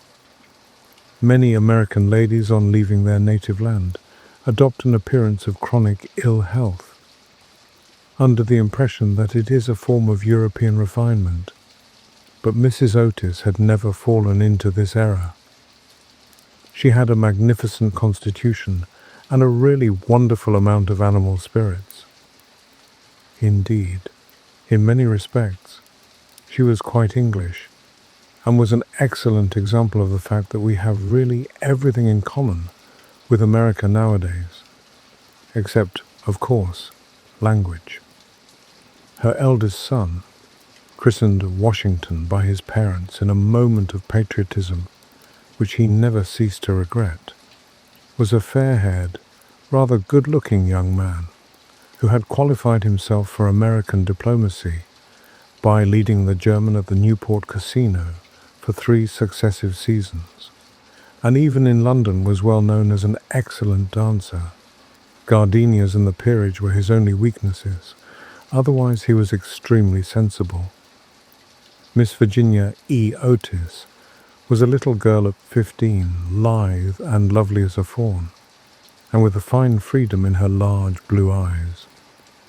She was a wonderful Amazon, and had once raced old Lord Bilton on her pony twice round the park, winning by a length and a half, just in front of the Achilles statue, to the huge delight of the young Duke of Cheshire, who proposed for her on the spot, and was sent back to Eton that very night by his guardians, in floods of tears.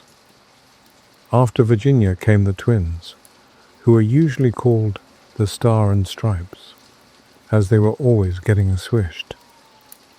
They were delightful boys, and with the exception of the worthy minister, the only true Republicans of the family. As Canterville Chase is 7 miles from Ascot, the nearest railway station, Mr. Otis had telegraphed for a wagonette to meet them, and they started on their drive in high spirits. It was a lovely July evening, and the air was delicate with the scent of the pine woods. Now and then they heard a wood-pigeon brooding over his own sweet voice, or saw, deep in the rustling fern, the burnished breast of the pheasant. Little squirrels peered at them from the beech trees as they went by, and the rabbits scudded away through the brushwood and over the mossy knolls, with their white tails in the air. As they entered the avenue of Canterville Chase, however, the sky became suddenly overcast with clouds. A curious stillness seemed to hold the atmosphere. A great flight of rooks passed silently over their heads, and before they reached the house, some big drops of rain had fallen. Standing on the steps to receive them was an old woman neatly dressed in black silk, with a white cap and apron. This was Mrs. Umney, the housekeeper, whom Mrs. Otis, at Lady Canterville's earnest request, had consented to keep in her former position. She made them each a low curtsy as they alighted, and said in a quaint, old-fashioned manner, "I bid you welcome to Canterville Chase." Following her, they passed through the fine Tudor hall into the library, a long, low room panelled in black oak, at the end of which was a large stained glass window. Here they found tea laid out for them, and after taking off their wraps, they sat down and began to look round, while Mrs. Umney waited on them. Suddenly, Mrs. Otis caught sight of a dull red stain on the floor just by the fireplace, and quite unconscious of what it really signified, said to Mrs. Umney, "I'm afraid something has been spilt there." "Yes, madam," replied the old housekeeper in a low voice, "blood has been spilt on that spot." "How horrid!" cried Mrs. Otis.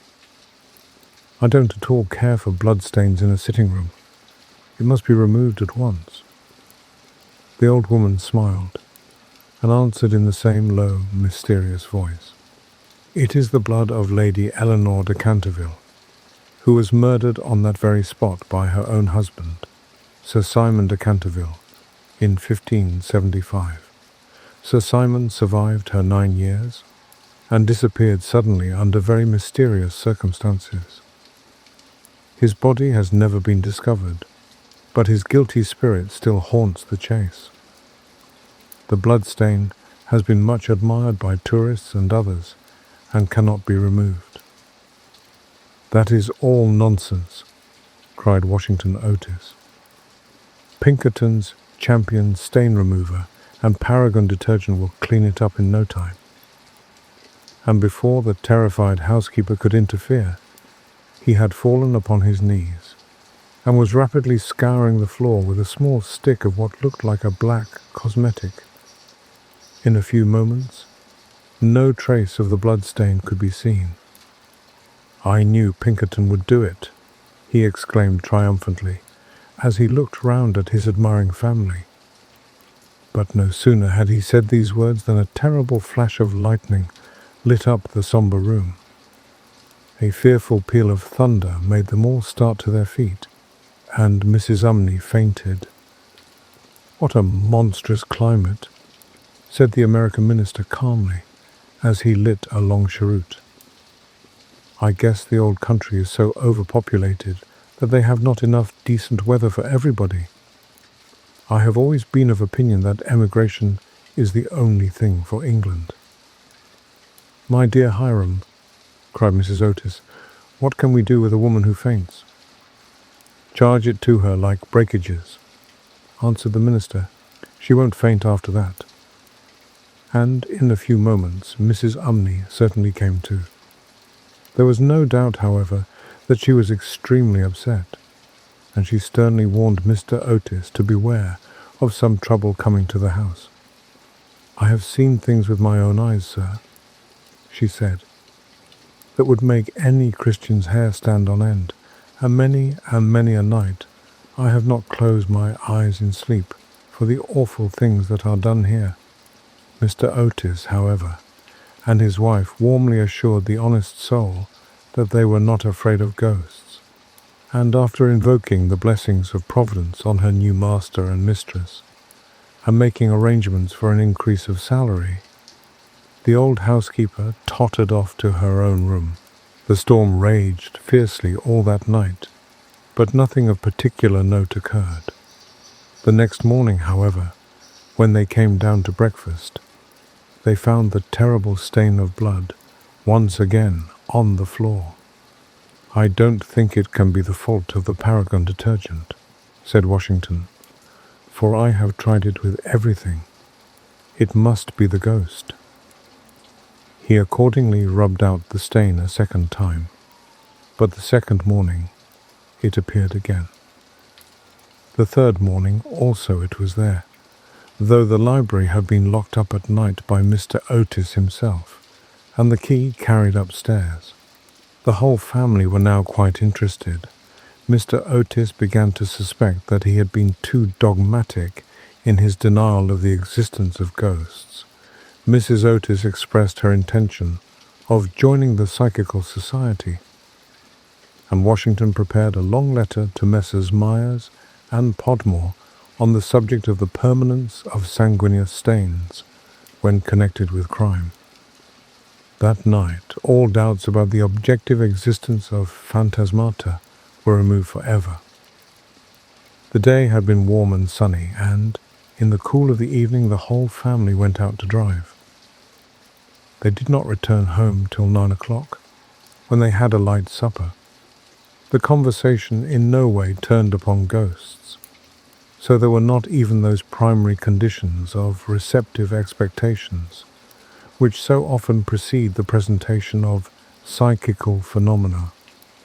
The subjects discussed, as I have since learned from Mr. Otis, were merely such as form the ordinary conversation of cultured Americans of the better class, such as the immense superiority of Miss Fanny Devonport over Sarah Bernhardt as an actress, the difficulty of obtaining green corn, buckwheat cakes, and hominy, even in the best English houses, the importance of Boston in the development of the world soul, the advantages of the baggage check system in railway travelling, and the sweetness of the New York accent as compared to the London drawl.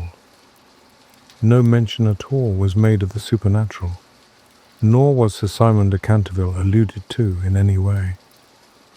At 11 o'clock, the family retired, and by past, all the lights were out.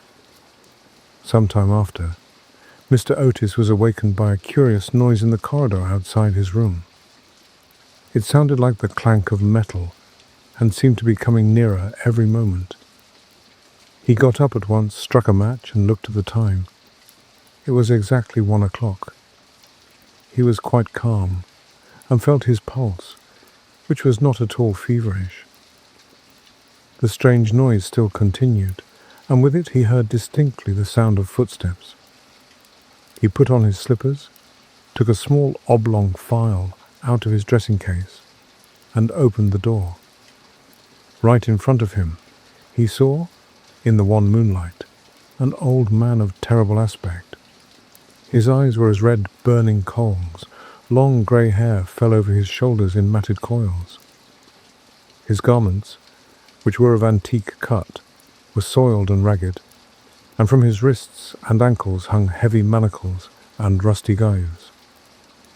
"My dear sir," said Mr. Otis, "I really must insist on your oiling those chains, and have brought you for that purpose a small bottle of the Tammany Rising Sun lubricator.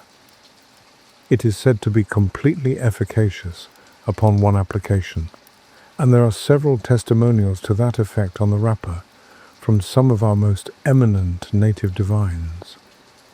I shall leave it here for you by the bedroom candles, and will be happy to supply you with more, should you require it."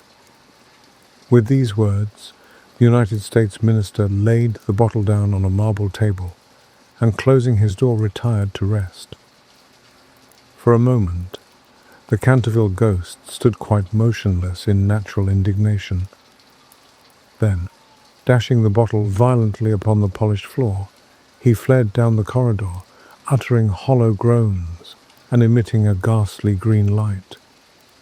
Just, however, as he reached the top of the great oak staircase, a door was flung open, two little white-robed figures appeared, and a large pillow whizzed past his head. There was evidently no time to be lost. So, hastily adopting the fourth dimension of space as a means of escape, he vanished through the wainscoting, and the house became quite quiet. On reaching a small secret chamber in the left wing, he leaned up against a moonbeam to recover his breath, and began to try and realize his position. Never, in a brilliant and uninterrupted career of 300 years, had he been so grossly insulted. He thought of the Dowager Duchess, whom he had frightened into a fit as she stood before the glass in her lace and diamonds. Of the 4 housemaids, who had gone into hysterics when he merely grinned at them through the curtains on one of the spare bedrooms. Of the rector of the parish, whose candle he had blown out as he was coming late one night from the library, and who had been under the care of Sir William Gull ever since, a perfect martyr to nervous disorders. And of old Madame de Tremouillac, who, having wakened up one morning early and seen a skeleton seated in an armchair by the fire reading her diary, had been confined to her bed for 6 weeks with an attack of brain fever, and, on her recovery, had become reconciled to the Church and broken off her connection with that notorious skeptic, Monsieur de Voltaire. He remembered the terrible night when the wicked Lord Canterville was found choking in his dressing room with the knave of diamonds halfway down his throat, and confessed, just before he died, that he had cheated Charles James Fox out of £50,000 at Crockford's by means of the very card, and swore that the ghost had made him swallow it. All his great achievements came back to him again, from the butler who had shot himself in the pantry because he had seen a green hand tapping at the window pane, to the beautiful Lady Stutfield, who was always obliged to wear a black velvet band round her throat to hide the mark of 5 fingers burnt upon her white skin, and who drowned herself at last in the carp pond at the end of the King's Walk. With the enthusiastic egotism of the true artist, he went over his most celebrated performances and smiled bitterly to himself as he recalled to mind his last appearance as Red Reuben or the Strangled Babe, his debut as Gaunt Gibeon, the bloodsucker of Bexley Moor, and the furore he had excited one lovely June evening by merely playing ninepins with his own bones upon the lawn tennis ground. And after all this, some wretched modern Americans were to come and offer him the rising sun lubricator and throw pillows at his head. It was quite unbearable. Besides, no ghost in history had ever been treated in this manner. Accordingly, he determined to have vengeance and remained till daylight in an attitude of deep thought. The next morning, when the Otis family met at breakfast, they discussed the ghost at some length. The United States minister was naturally a little annoyed to find that his present had not been accepted. "I have no wish," he said, "to do the ghost any personal injury, and I must say that considering the length of time he has been in the house, I don't think it is at all polite to throw pillows at him." A very just remark, at which, I am sorry to say, the twins burst into shouts of laughter. "Upon the other hand," he continued, "if he really declines to use the rising sun lubricator, we shall have to take his chains from him. It would be quite impossible to sleep, with such a noise going on outside the bedrooms." For the rest of the week, however, they were undisturbed, the only thing that excited any attention being the continual renewal of the bloodstain on the library floor. This certainly was very strange, as the door was always locked at night by Mr. Otis, and the windows kept closely barred. The chameleon-like colour also of the stain excited a good deal of comment. Some mornings it was a dull, almost Indian red. Then it would be vermilion, then a rich purple, and once when they came down for family prayers, according to the simple rites of the Free American Reformed Episcopalian Church, they found it a bright emerald green. These kaleidoscopic changes naturally amused the party very much, and bets on the subject were freely made every evening. The only person who did not enter into the joke was little Virginia, who, for some unexplained reason, was always a good deal distressed at the sight of the bloodstain, and very nearly cried the morning it was emerald green. The second appearance of the ghost was on Sunday night. Shortly after they had gone to bed, they were suddenly alarmed by a fearful crash in the hall. Rushing downstairs, they found that a large suit of old armour had become detached from its stand, and had fallen on the stone floor, while seated in a high-backed chair was the Canterville ghost, rubbing his knees with an expression of acute agony on his face.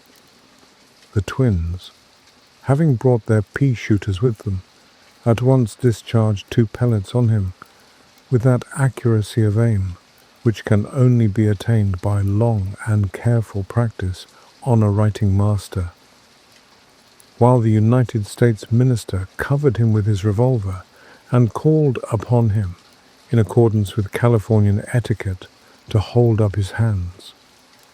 The ghost started up with a wild shriek of rage and swept through them like a mist, extinguishing Washington Otis's candle as he passed, and so leaving them all in total darkness. On reaching the top of the staircase, he recovered himself and determined to give his celebrated peal of demoniac laughter. This he had, on more than one occasion, found extremely useful.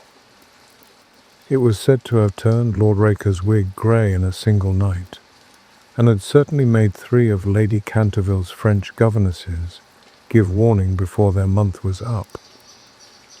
He accordingly laughed his most horrible laugh, till the old vaulted roof rang and rang again, but hardly had the fearful echo died away, when a door opened, and Mrs. Otis came out in a light blue dressing gown.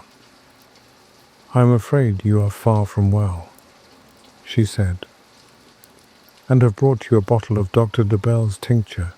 If it is indigestion, you will find it a most excellent remedy."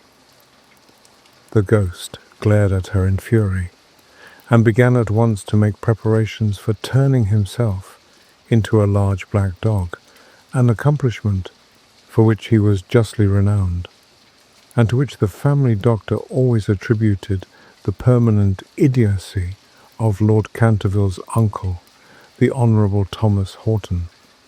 The sound of approaching footsteps, however, made him hesitate in his fell purpose, so he contented himself with becoming faintly phosphorescent, and vanished with a deep churchyard groan, just as the twins had come up to him.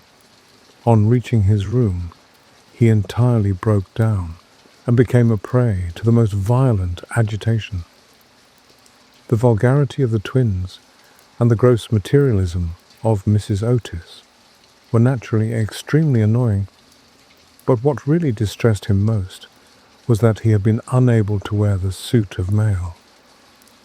He had hoped that even modern Americans would be thrilled by the sight of a spectre in armour, if for no more sensible reason, at least out of respect for their natural poet Longfellow, over whose graceful and attractive poetry he himself had whiled away many a weary hour when the Cantervilles were up in town. Besides, it was his own suit.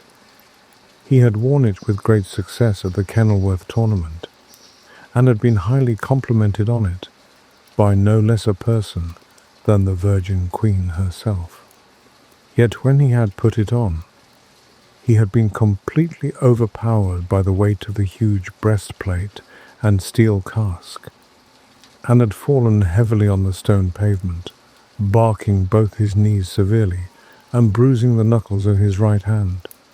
For some days after this he was extremely ill, and hardly stirred out of his room at all, except to keep the blood-stain in proper repair. However, by taking great care of himself, he recovered, and resolved to make a third attempt to frighten the United States minister and his family. He selected Friday, August 17th, for his appearance, and spent most of that day in looking over his wardrobe, ultimately deciding in favour of a large slouched hat with a red feather, a winding sheet frilled at the wrists and neck, and a rusty dagger.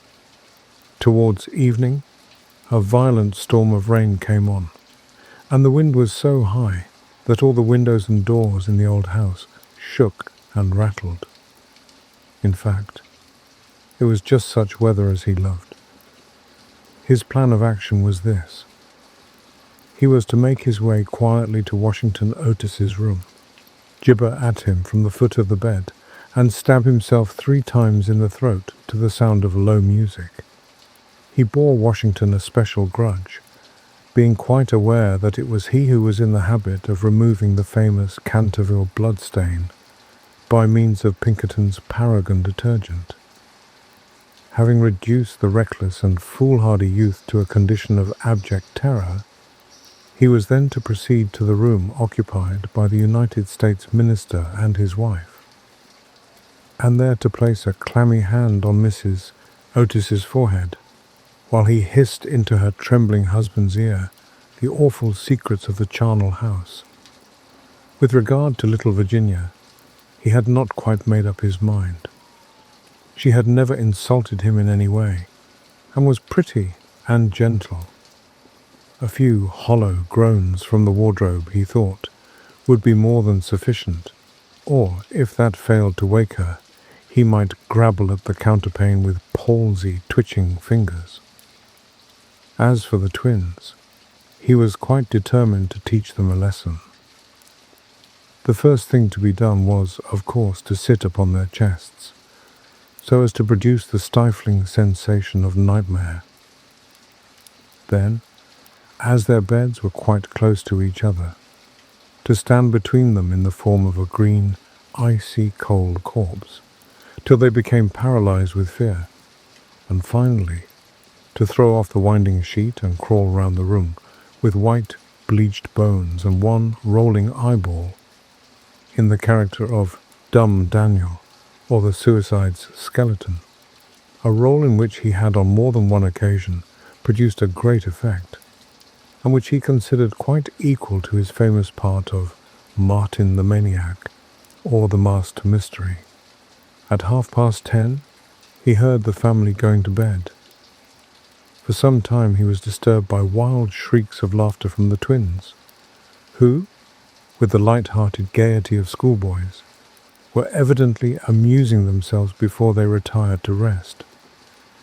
But at 11:15 all was still, and, as midnight sounded, he sallied forth. The owl beat against the window panes, the raven croaked from the old yew tree, and the wind wandered moaning round the house like a lost soul.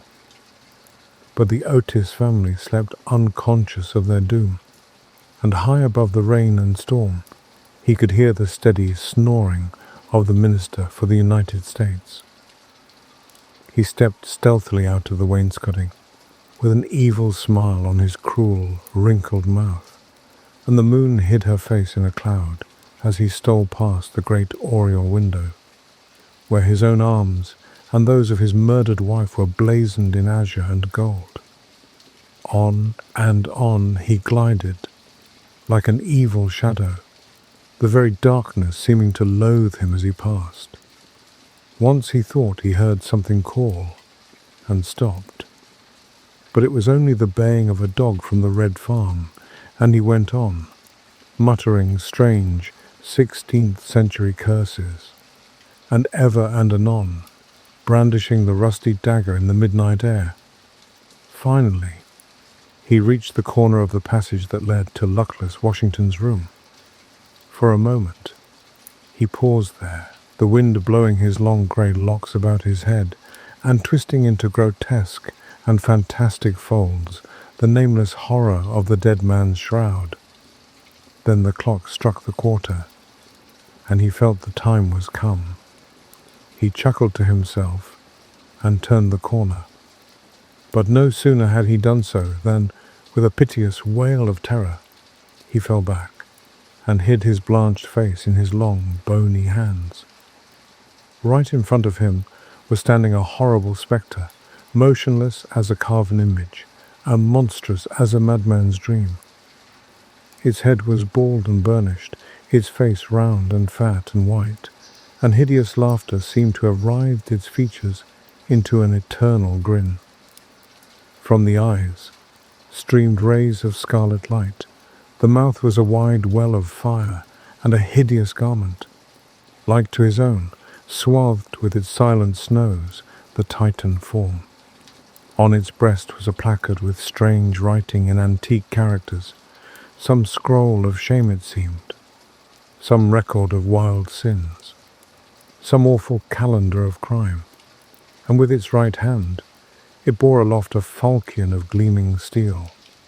Never having seen a ghost before, he naturally was terribly frightened, and after a second hasty glance at the awful phantom, he fled back to his room, tripping up in his long winding sheet as he sped down the corridor, and finally dropping the rusty dagger into the minister's jackboots, where it was found in the morning by the butler.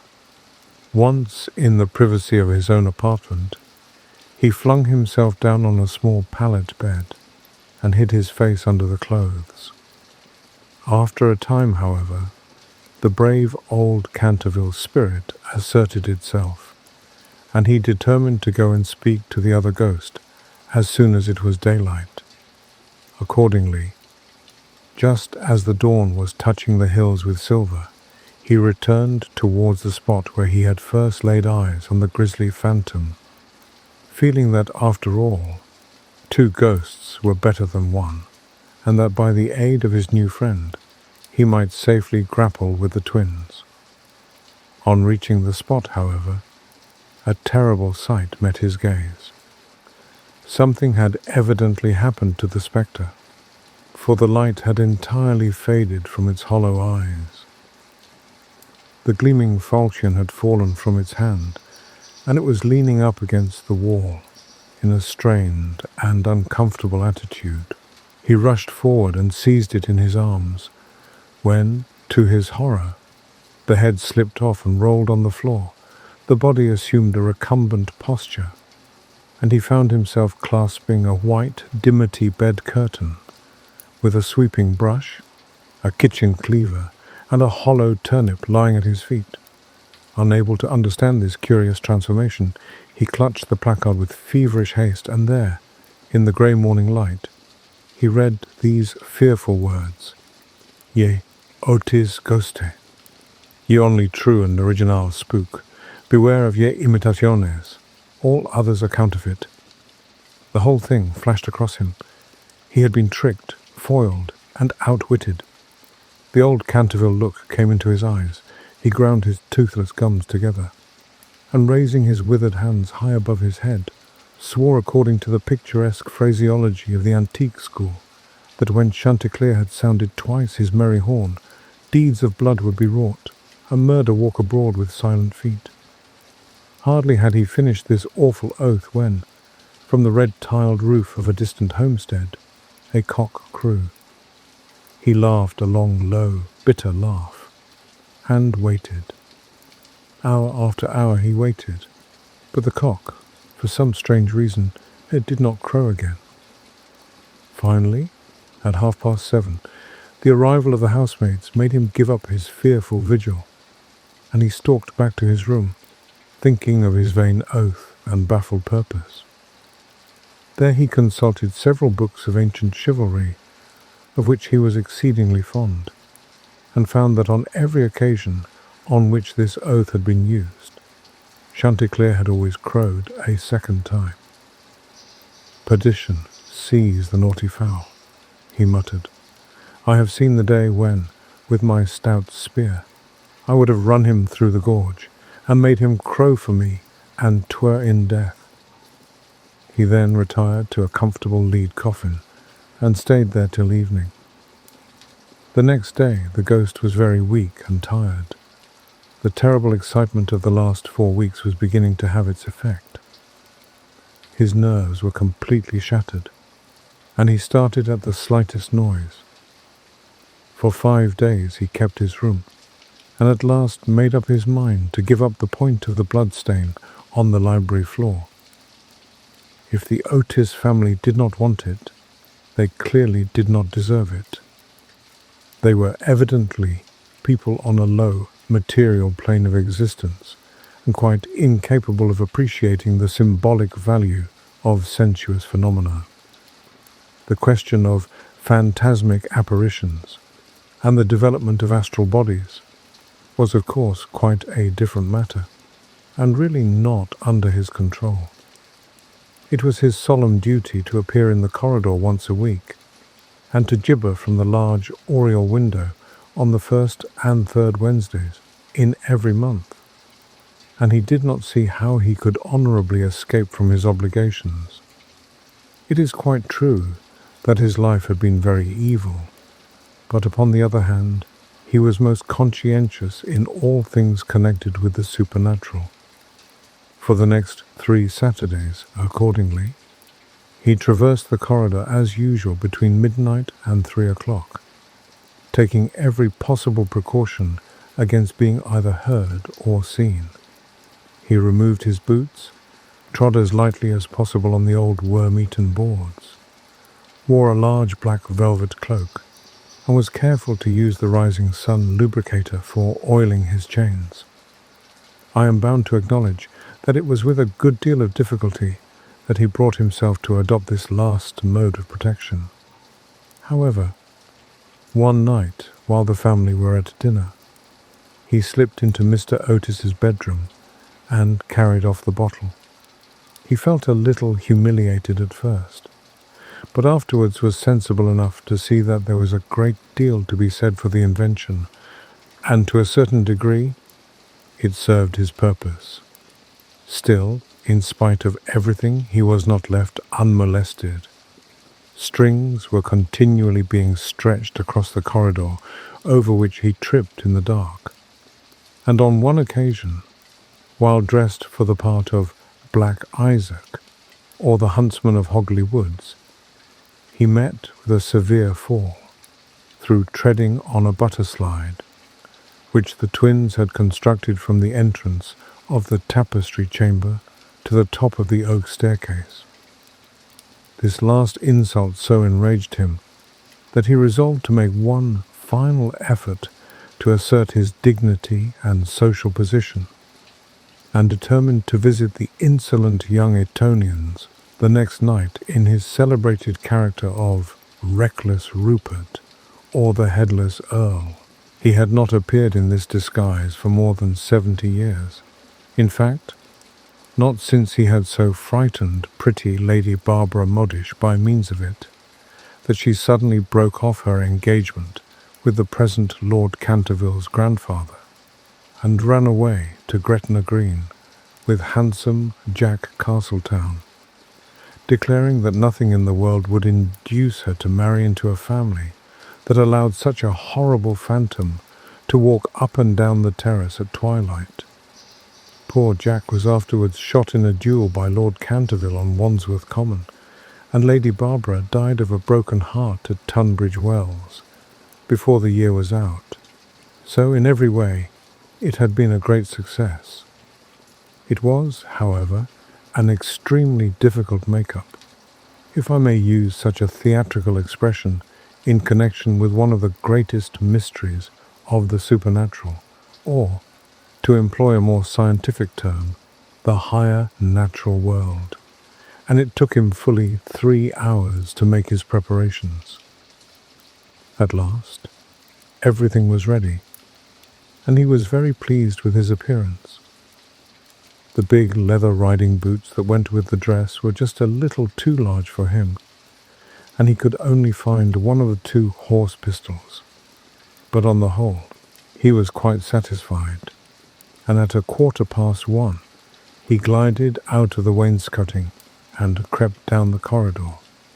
On reaching the room occupied by the twins, which I should mention was called the Blue Bed Chamber on account of the colour of its hangings, he found the door just ajar.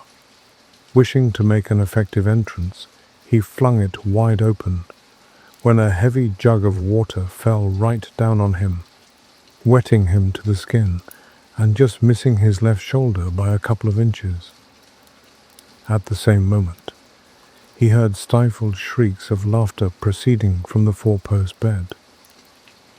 The shock to his nervous system was so great that he fled back to his room as hard as he could go, and the next day he was laid up with a severe cold. The only thing that at all consoled him in the whole affair was the fact that he had not brought his head with him, for, had he done so, the consequences might have been very serious. He now gave up all hope of ever frightening this rude American family, and contented himself, as a rule, with creeping about the passages in list slippers, with a thick red muffler round his throat, for fear of draughts, and a small arquebus, in case he should be attacked by the twins. The final blow he received occurred on the 19th of September. He had gone downstairs to the great entrance hall, feeling sure that there, at any rate, he would be quite unmolested, and was amusing himself by making satirical remarks on the large Saroni photographs of the United States minister and his wife, which had now taken the place of the Canterville family pictures. He was simply but neatly clad in a long shroud, spotted with churchyard mould, had tied up his jaw with a strip of yellow linen, and carried a small lantern and a sexton's spade. In fact, he was dressed for the character of Jonas the Graveless, or the corpse snatcher of Chertsey Barn, one of his most remarkable impersonations, and one which the Cantervilles had every reason to remember, as it was the real origin of their quarrel with their neighbour, Lord Rufford. It was about 2:15 in the morning, and as far as he could ascertain, no one was stirring. As he was strolling towards the library, however, to see if there were any traces left of the bloodstain, suddenly there leapt out on him from a dark corner 2 figures, who waved their arms wildly above their heads and shrieked out, "Boo!" in his ear. Seized with a panic, which under the circumstances was only natural, he rushed for the staircase, but found Washington Otis waiting for him there with a big garden syringe, and being thus hemmed in by his enemies on every side, and driven almost to bay, he vanished into the great iron stove, which fortunately for him was not lit, and had to make his way home through the flues and chimneys, arriving at his own room in a terrible state of dirt, disorder, and despair. After this he was not seen again on any nocturnal expedition. The twins lay in wait for him on several occasions, and strewed the passages with nutshells every night, to the great annoyance of their parents and the servants, but it was of no avail. It was quite evident that his feelings were so wounded that he would not appear. Mr. Otis consequently resumed his great work on the history of the Democratic Party, on which he had been engaged for some years. Mrs. Otis organized a wonderful clambake, which amazed the whole county.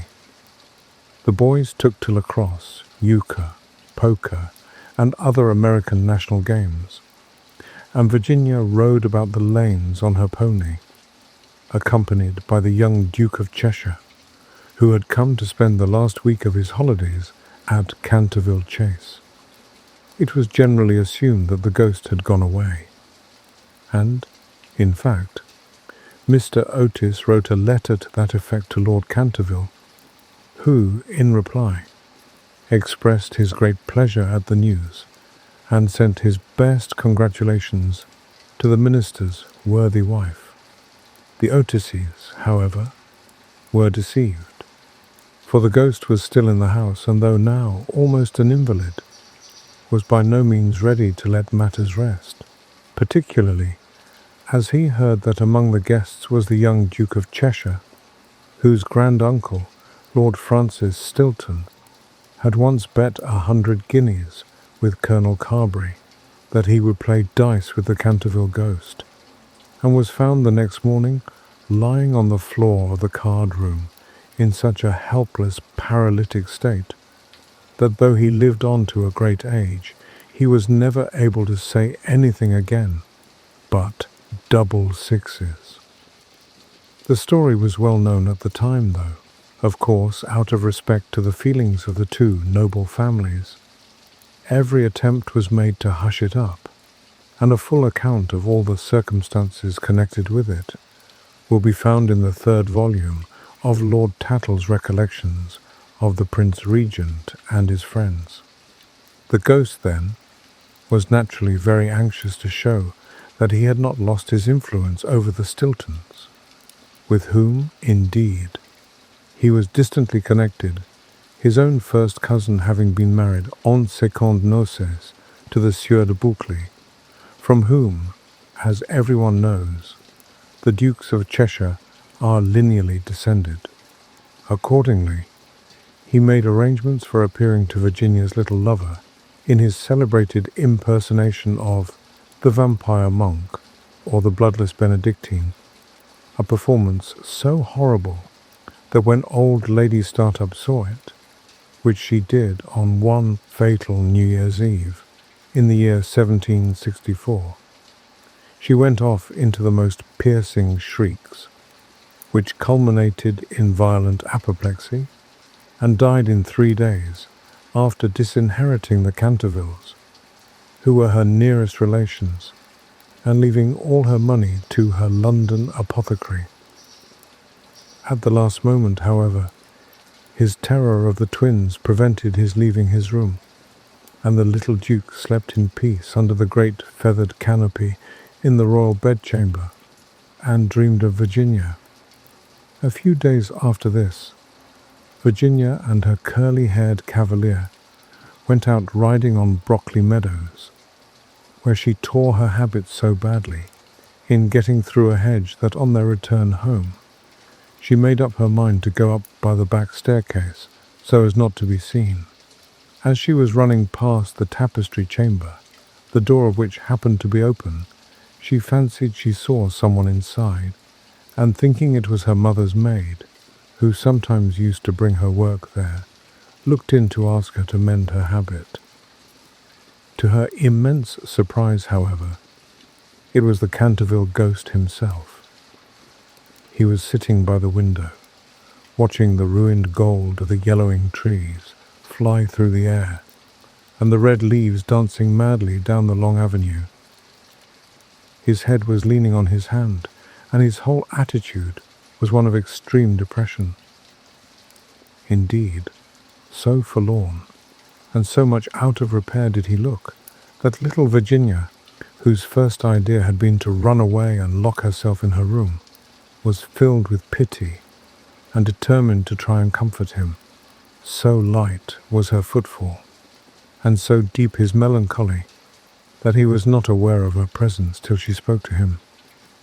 "I am so sorry for you," she said, "but my brothers are going back to Eton tomorrow, and then if you behave yourself, no one will annoy you." "It is absurd asking me to behave myself," he answered, looking round in astonishment at the pretty little girl who had ventured to address him. "Quite absurd. I must rattle my chains and groan through keyholes and walk about at night, if that is what you mean. It is my only reason for existing. It is no reason at all for existing, and you know you have been very wicked. Mrs. Umney told us, the first day we arrived here, that you had killed your wife." "Well, I quite admit it," said the ghost petulantly, "but it was a purely family matter, and concerned no one else." "It is very wrong to kill anyone," said Virginia, who at times had a sweet Puritan gravity, caught from some old New England ancestor. "Oh, I hate the cheap severity of abstract ethics. My wife was very plain, never had my ruffs properly starched, and knew nothing about cookery. Why, there was a buck I had shot in Hogley Woods, a magnificent pricket, and do you know how she had it sent to table? However, it is no matter now, for it is all over, and I don't think it was very nice of her brothers to starve me to death, though I did kill her." "Starve you to death? Oh, Mr. Ghost, I mean Sir Simon, are you hungry? I have a sandwich in my case, would you like it?" "No, thank you. I never eat anything now, but it is very kind of you all the same, and you are much nicer than the rest of your horrid, rude, vulgar, dishonest family." "Stop!" cried Virginia, stamping her foot. "It is you who are rude, and horrid, and vulgar. And as for dishonesty, you know you stole the paints out of my box to try and furbish up that ridiculous blood stain in the library. First, you took all my reds, including the vermilion, and I couldn't do any more sunsets. Then you took the emerald green and the chrome yellow, and finally, I had nothing left but indigo and Chinese white, and could only do moonlight scenes, which are always depressing to look at, and not at all easy to paint. I never told on you, though I was very much annoyed, and it was most ridiculous, the whole thing. For who ever heard of emerald green blood?" "Well, really," said the ghost, rather meekly, "what was I to do?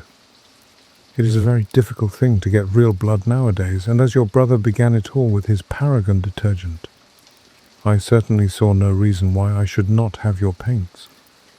As for colour, that is always a matter of taste. The Cantervilles have blue blood, for instance, the very bluest in England. But I know you Americans don't care for things of this kind. You know nothing about it, and the best thing you can do is to emigrate and improve your mind. My father will be only too happy to give you a free passage, and though there is a heavy duty on spirits of every kind, there will be no difficulty about the custom house, as the officers are all Democrats. Once in New York, you are sure to be a great success. I know lots of people there who would give $100,000 to have a grandfather, and much more than that to have a family ghost. I don't think I should like America. I suppose, because we have no ruins and no curiosities, said Virginia satirically. No ruins, no curiosities, answered the ghost. You have your navy and your manners. Good evening. I will go and ask Papa to get the twins an extra week's holiday. Please don't go, Miss Virginia, he cried. I'm so lonely and so unhappy, and I really don't know what to do. I want to go to sleep and I cannot. That's quite absurd. You have merely to go to bed and blow out the candle. It is very difficult sometimes to keep awake, especially at church, but there is no difficulty at all about sleeping. Why, even babies know how to do that, and they are not very clever. I have not slept for 300 years, he said sadly, and Virginia's beautiful blue eyes opened in wonder. For 300 years I have not slept, and I am so tired. Virginia grew quite grave, and her little lips trembled like rose leaves. She came towards him, and kneeling down at his side, looked up into his old, withered face. Poor, poor ghost, she murmured. Have you no place where you can sleep? Far away, beyond the pine woods, he answered, in a low, dreamy voice. There is a little garden. There the grass grows long and deep. There are the great white stars of the hemlock flower. There the nightingale sings all night long. All night long he sings, and the cold crystal moon looks down, and the yew tree spreads out its giant arms over the sleepers. Virginia's eyes grew dim with tears, and she hid her face in her hands. You mean the Garden of Death? She whispered. Yes, death.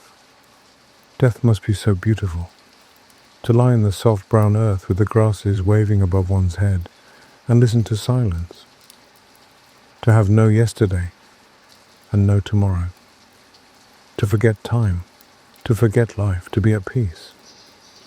You can help me. You can open for me the portals of death's house, for love is always with you, and love is stronger than death is. Virginia trembled. A cold shudder ran through her, and for a few moments there was silence. She felt as if she was in a terrible dream. Then the ghost spoke again, and his voice sounded like the sighing of the wind. Have you ever read the old prophecy on the library window? Oh, often, cried the little girl, looking up. I know it quite well. It is painted in curious black letters, and is difficult to read.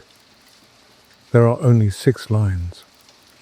When a golden girl can win prayer from out the lips of sin, when the barren almond bears, and a little child gives away its tears, then shall all the house be still, and peace come to Canterville. But I don't know what they mean.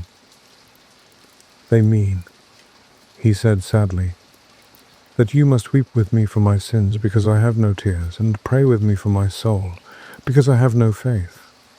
And then, if you have always been sweet and good and gentle, the angel of death will have mercy on me. You will see fearful shapes in darkness, and wicked voices will whisper in your ear, but they will not harm you, for against the purity of a little child the powers of hell cannot prevail. Virginia made no answer, and the ghost wrung his hands in wild despair as he looked down at her bowed golden head. Suddenly she stood up, very pale, and with a strange light in her eyes. I am not afraid, she said firmly, and I will ask the angel to have mercy on you. He rose from his seat with a faint cry of joy, and taking her hand, bent over it with old-fashioned grace and kissed it. His fingers were as cold as ice, and his lips burned like fire. But Virginia did not falter as he led her across the dusky room. On the faded green tapestry were broidered little huntsmen. They blew their tasseled horns, and with their tiny hands waved to her to go back. Go back, little Virginia, they cried. Go back. but the ghost clutched her hand more tightly, and she shut her eyes against them. Horrible animals with lizard tails and goggle eyes blinked at her from the carven chimney-piece and murmured, "Beware, little Virginia, beware. We may never see you again."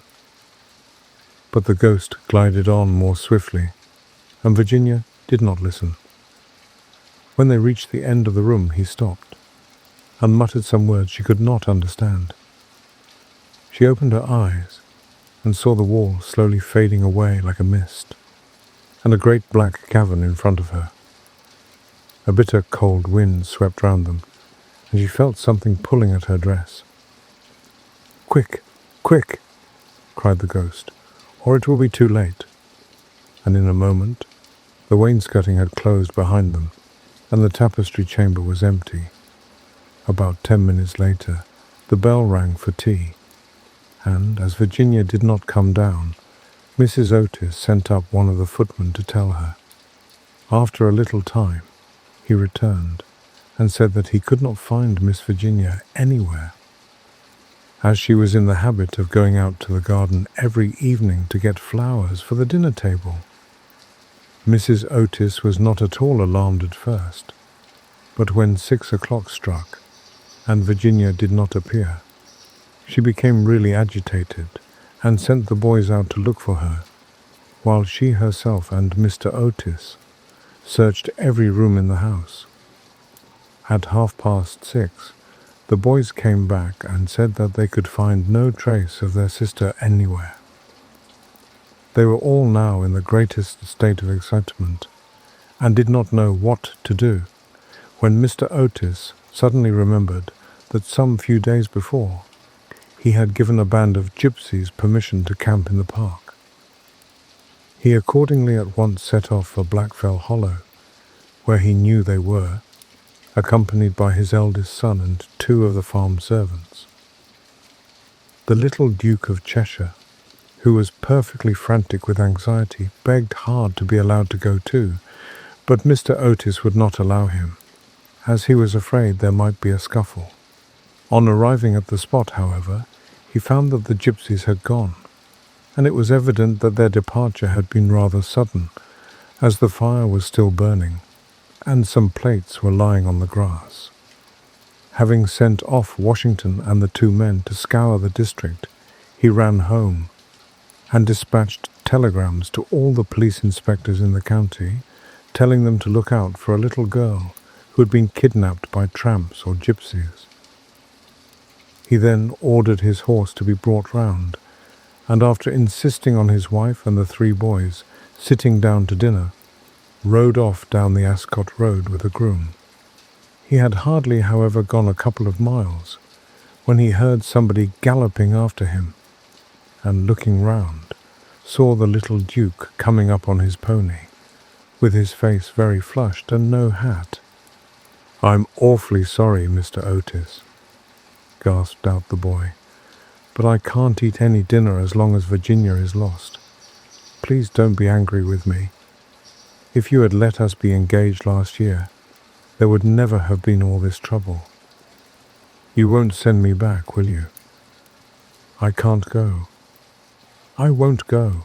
The whole family gazed at her in mute amazement, but she was quite grave and serious, and, turning round, she led them through the opening in the wainscoting down a narrow, secret corridor, Washington following with a lighted candle, which he had caught up from the table. Finally, they came to a great oak door studded with rusty nails. When Virginia touched it, it swung back on its heavy hinges, and they found themselves in a little, low room with a vaulted ceiling and one tiny grated window. Embedded in the wall was a huge iron ring, and chained to it was a gaunt skeleton that was stretched out at full length on the stone floor, and seemed to be trying to grasp with its long, fleshless fingers an old-fashioned trencher and ewer that were placed just out of its reach. The jug had evidently been once filled with water, as it was covered inside with green mould. There was nothing on the trencher but a pile of dust, Virginia knelt down beside the skeleton and, folding her little hands together, began to pray silently, while the rest of the party looked on in wonder at the terrible tragedy whose secret was now disclosed to them. "Hallo!" suddenly exclaimed one of the twins, who had been looking out of the window to try and discover in what wing of the house the room was situated. "Hallo! The old withered almond tree has blossomed. I can see the flowers quite plainly in the moonlight." "God has forgiven him," said Virginia gravely, as she rose to her feet, and a beautiful light seemed to illumine her face. "What an angel you are!" cried the young Duke, and he put his arm round her neck and kissed her. 4 days after these curious incidents, a funeral started from Canterville Chase at about 11 o'clock at night. The hearse was drawn by 8 black horses, each of which carried on its head a great tuft of nodding ostrich plumes, and the leaden coffin was covered by a rich purple pall, on which was embroidered in gold the Canterville coat of arms. By the side of the hearse and the coaches walked the servants with lighted torches, and the whole procession was wonderfully impressive. Lord Canterville was the chief mourner, having come up specially from Wales to attend the funeral, and sat in the first carriage along with little Virginia. Then came the United States Minister and his wife, then Washington and the 3 boys, and in the last carriage was Mrs. Umney. It was generally felt that as she had been frightened by the ghost for more than 50 years of her life, she had a right to see the last of him. A deep grave had been dug in the corner of the churchyard, just under the old yew tree, and the service was read in the most impressive manner by the Reverend Augustus Dampier. When the ceremony was over, the servants, according to an old custom observed in the Canterville family, extinguished their torches, and, as the coffin was being lowered into the grave, Virginia stepped forward and laid on it a large cross made of white and pink almond blossoms. As she did so, the moon came out from behind a cloud and flooded with its silent silver the little churchyard, and from a distant copse a nightingale began to sing. She thought of the ghost's description of the Garden of Death. Her eyes became dim with tears, and she hardly spoke a word during the drive home. The next morning, before Lord Canterville went up to town, Mr. Otis had an interview with him on the subject of the jewels the ghost had given to Virginia. They were perfectly magnificent, especially a certain ruby necklace with old Venetian setting, which was really a superb specimen of 16th century work, and their value was so great that Mr. Otis felt considerable scruples about allowing his daughter to accept them. "My lord," he said, "I know that in this country mortmain is held to apply to trinkets as well as to land, and it is quite clear to me that these jewels are, or should be, heirlooms in your family. I must beg you accordingly to take them to London with you, and to regard them simply as a portion of your property which has been restored to you under certain strange conditions. As for my daughter, she is merely a child, and has as yet, I am glad to say, but little interest in such appurtenances of idle luxury. I am also informed by Mrs. Otis, who, I may say, is no mean authority upon art, having had the privilege of spending several winters in Boston when she was a girl, that these gems are of great monetary worth, and if offered for sale would fetch a tall price. Under these circumstances, Lord Canterville, I feel sure that you will recognize how impossible it would be for me to allow them to remain in the possession of any member of my family.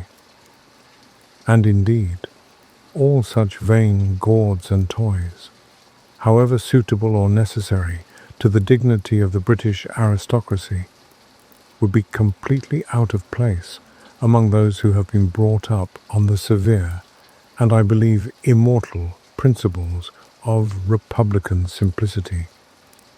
Perhaps I should mention that Virginia is very anxious that you should allow her to retain the box, as a memento of your unfortunate but misguided ancestor, as it is extremely old, and consequently a good deal out of repair. You may perhaps think fit to comply with her request. For my own part, I confess I am a good deal surprised to find a child of mine expressing sympathy with medievalism in any form, and can only account for it by the fact that Virginia was born in one of your London suburbs, shortly after Mrs. Otis had returned from a trip to Athens. Lord Canterville listened very gravely to the worthy minister's speech, pulling his grey moustache now and then to hide an involuntary smile, and when Mr. Otis had ended, he shook him cordially by the hand and said, "My dear sir, your charming little daughter rendered my unlucky ancestor, Sir Simon, a very important service, and I and my family are much indebted to her for her marvellous courage and pluck. The jewels are clearly hers, and, egad, I believe that if I were heartless enough to take them from her, the wicked old fellow would be out of his grave in a fortnight, leading me the devil of a life.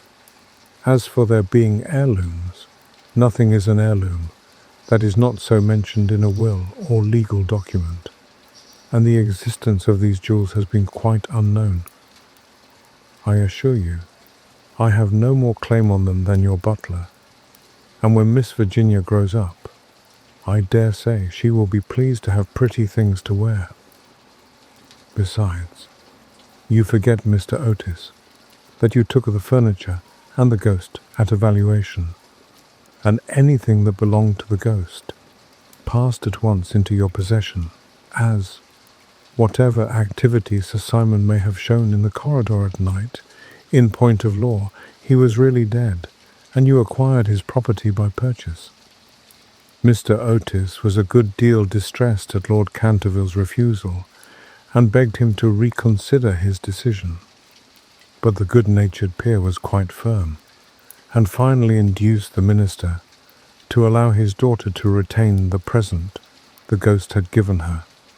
And when, in the spring of 1890, the young Duchess of Cheshire was presented at the Queen's first drawing-room on the occasion of her marriage, her jewels were the universal theme of admiration. For Virginia received the coronet, which is the reward of all good little American girls, and was married to her boy-lover as soon as he came of age. They were both so charming, and they loved each other so much, that everyone was delighted at the match except the old Marchioness of Dumbleton, who had tried to catch the Duke for one of her 7 unmarried daughters, and had given no less than 3 expensive dinner parties for that purpose. And, strange to say, Mr. Otis himself.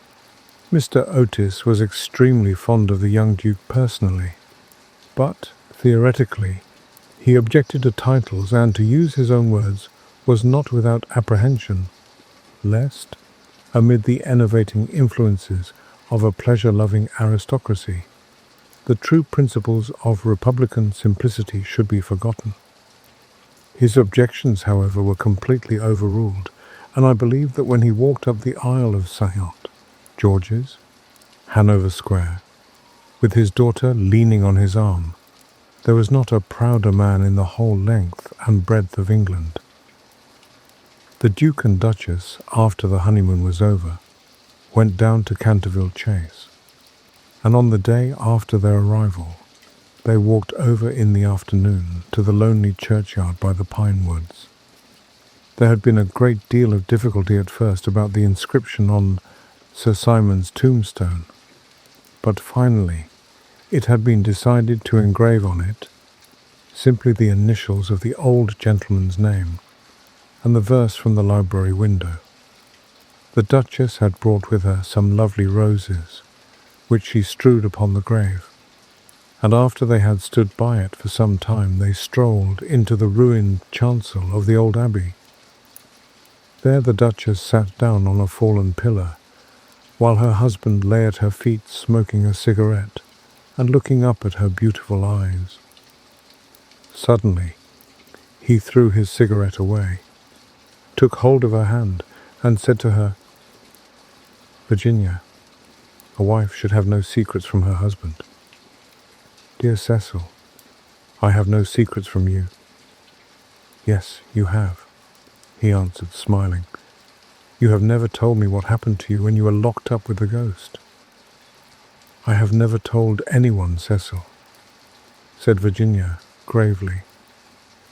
"I know that, but you might tell me." "Please don't ask me, Cecil. I cannot tell you, poor Sir Simon. I owe him a great deal. Yes, don't laugh, Cecil, I really do. He made me see what life is, and what death signifies, and why love is stronger than both." The Duke rose and kissed his wife lovingly. "You can have your secret as long as I have your heart," he murmured. "You have always had that, Cecil. And you will tell our children some day, won't you?" Virginia blushed.